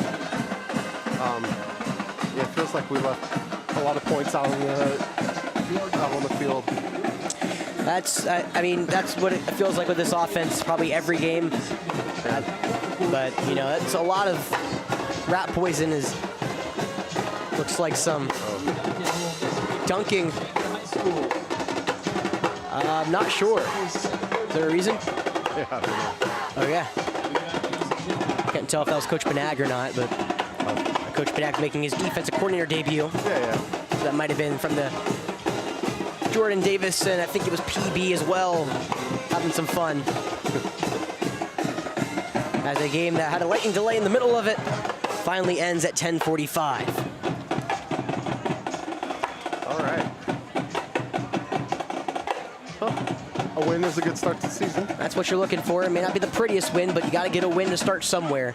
We'll see how we play. Next week, we welcome back an old friend here to Memorial, and Chapin will come to town. Yeah. Awesome. Next week's a big one. We've lost to Chapin the past 2 years. You know, we got to get that one back. Yeah, no, that's for sure. And yeah, last year, I mean, the last 2 years, it just hadn't looked good, you know? I know. It's like defeated before you start the game. Well, last year I think it was a bit weird. I feel like they just kind of kept. We'd score and they ballooned the lead. And we lost, what, 2 running backs and Josh on that? Yeah. It was with a lot of injuries. Yeah, it was a I weird believe night. we lost Noah. That was the game we didn't have Noah Kelson 2 years ago against Chapin. Yeah. Where Javari DeBose, who I think you'll be the first person to tell you he's not a lead running back, had to take the lead there. And it just did not work well, unfortunately. We had a little late flurry toward the middle of the game, but it ended up not amounting to enough. And we did drop that game to Chapin. Yep. But again, next week, Chapin, we'll be here. We will not be streaming. And then hopefully, Southside Christian will let us make the trip up north. Yeah, that'd be awesome. Southside has a beautiful stadium. I had one of my friends actually play there, and a lot of people that I know there. For those who don't know them, Jeff and I were talking about it. They're like a Christ Church of they're basically our Christ Church, just a bit bigger, I think. Cool. Okay. All right. Thanks for joining me. Of course, thank you for having me as always. Sorry for the rusty start. Believe it's going to be a little smoother next couple weeks. We'll be fine. Oh, I'll be good. We'll get there. All right. We'll see you guys later.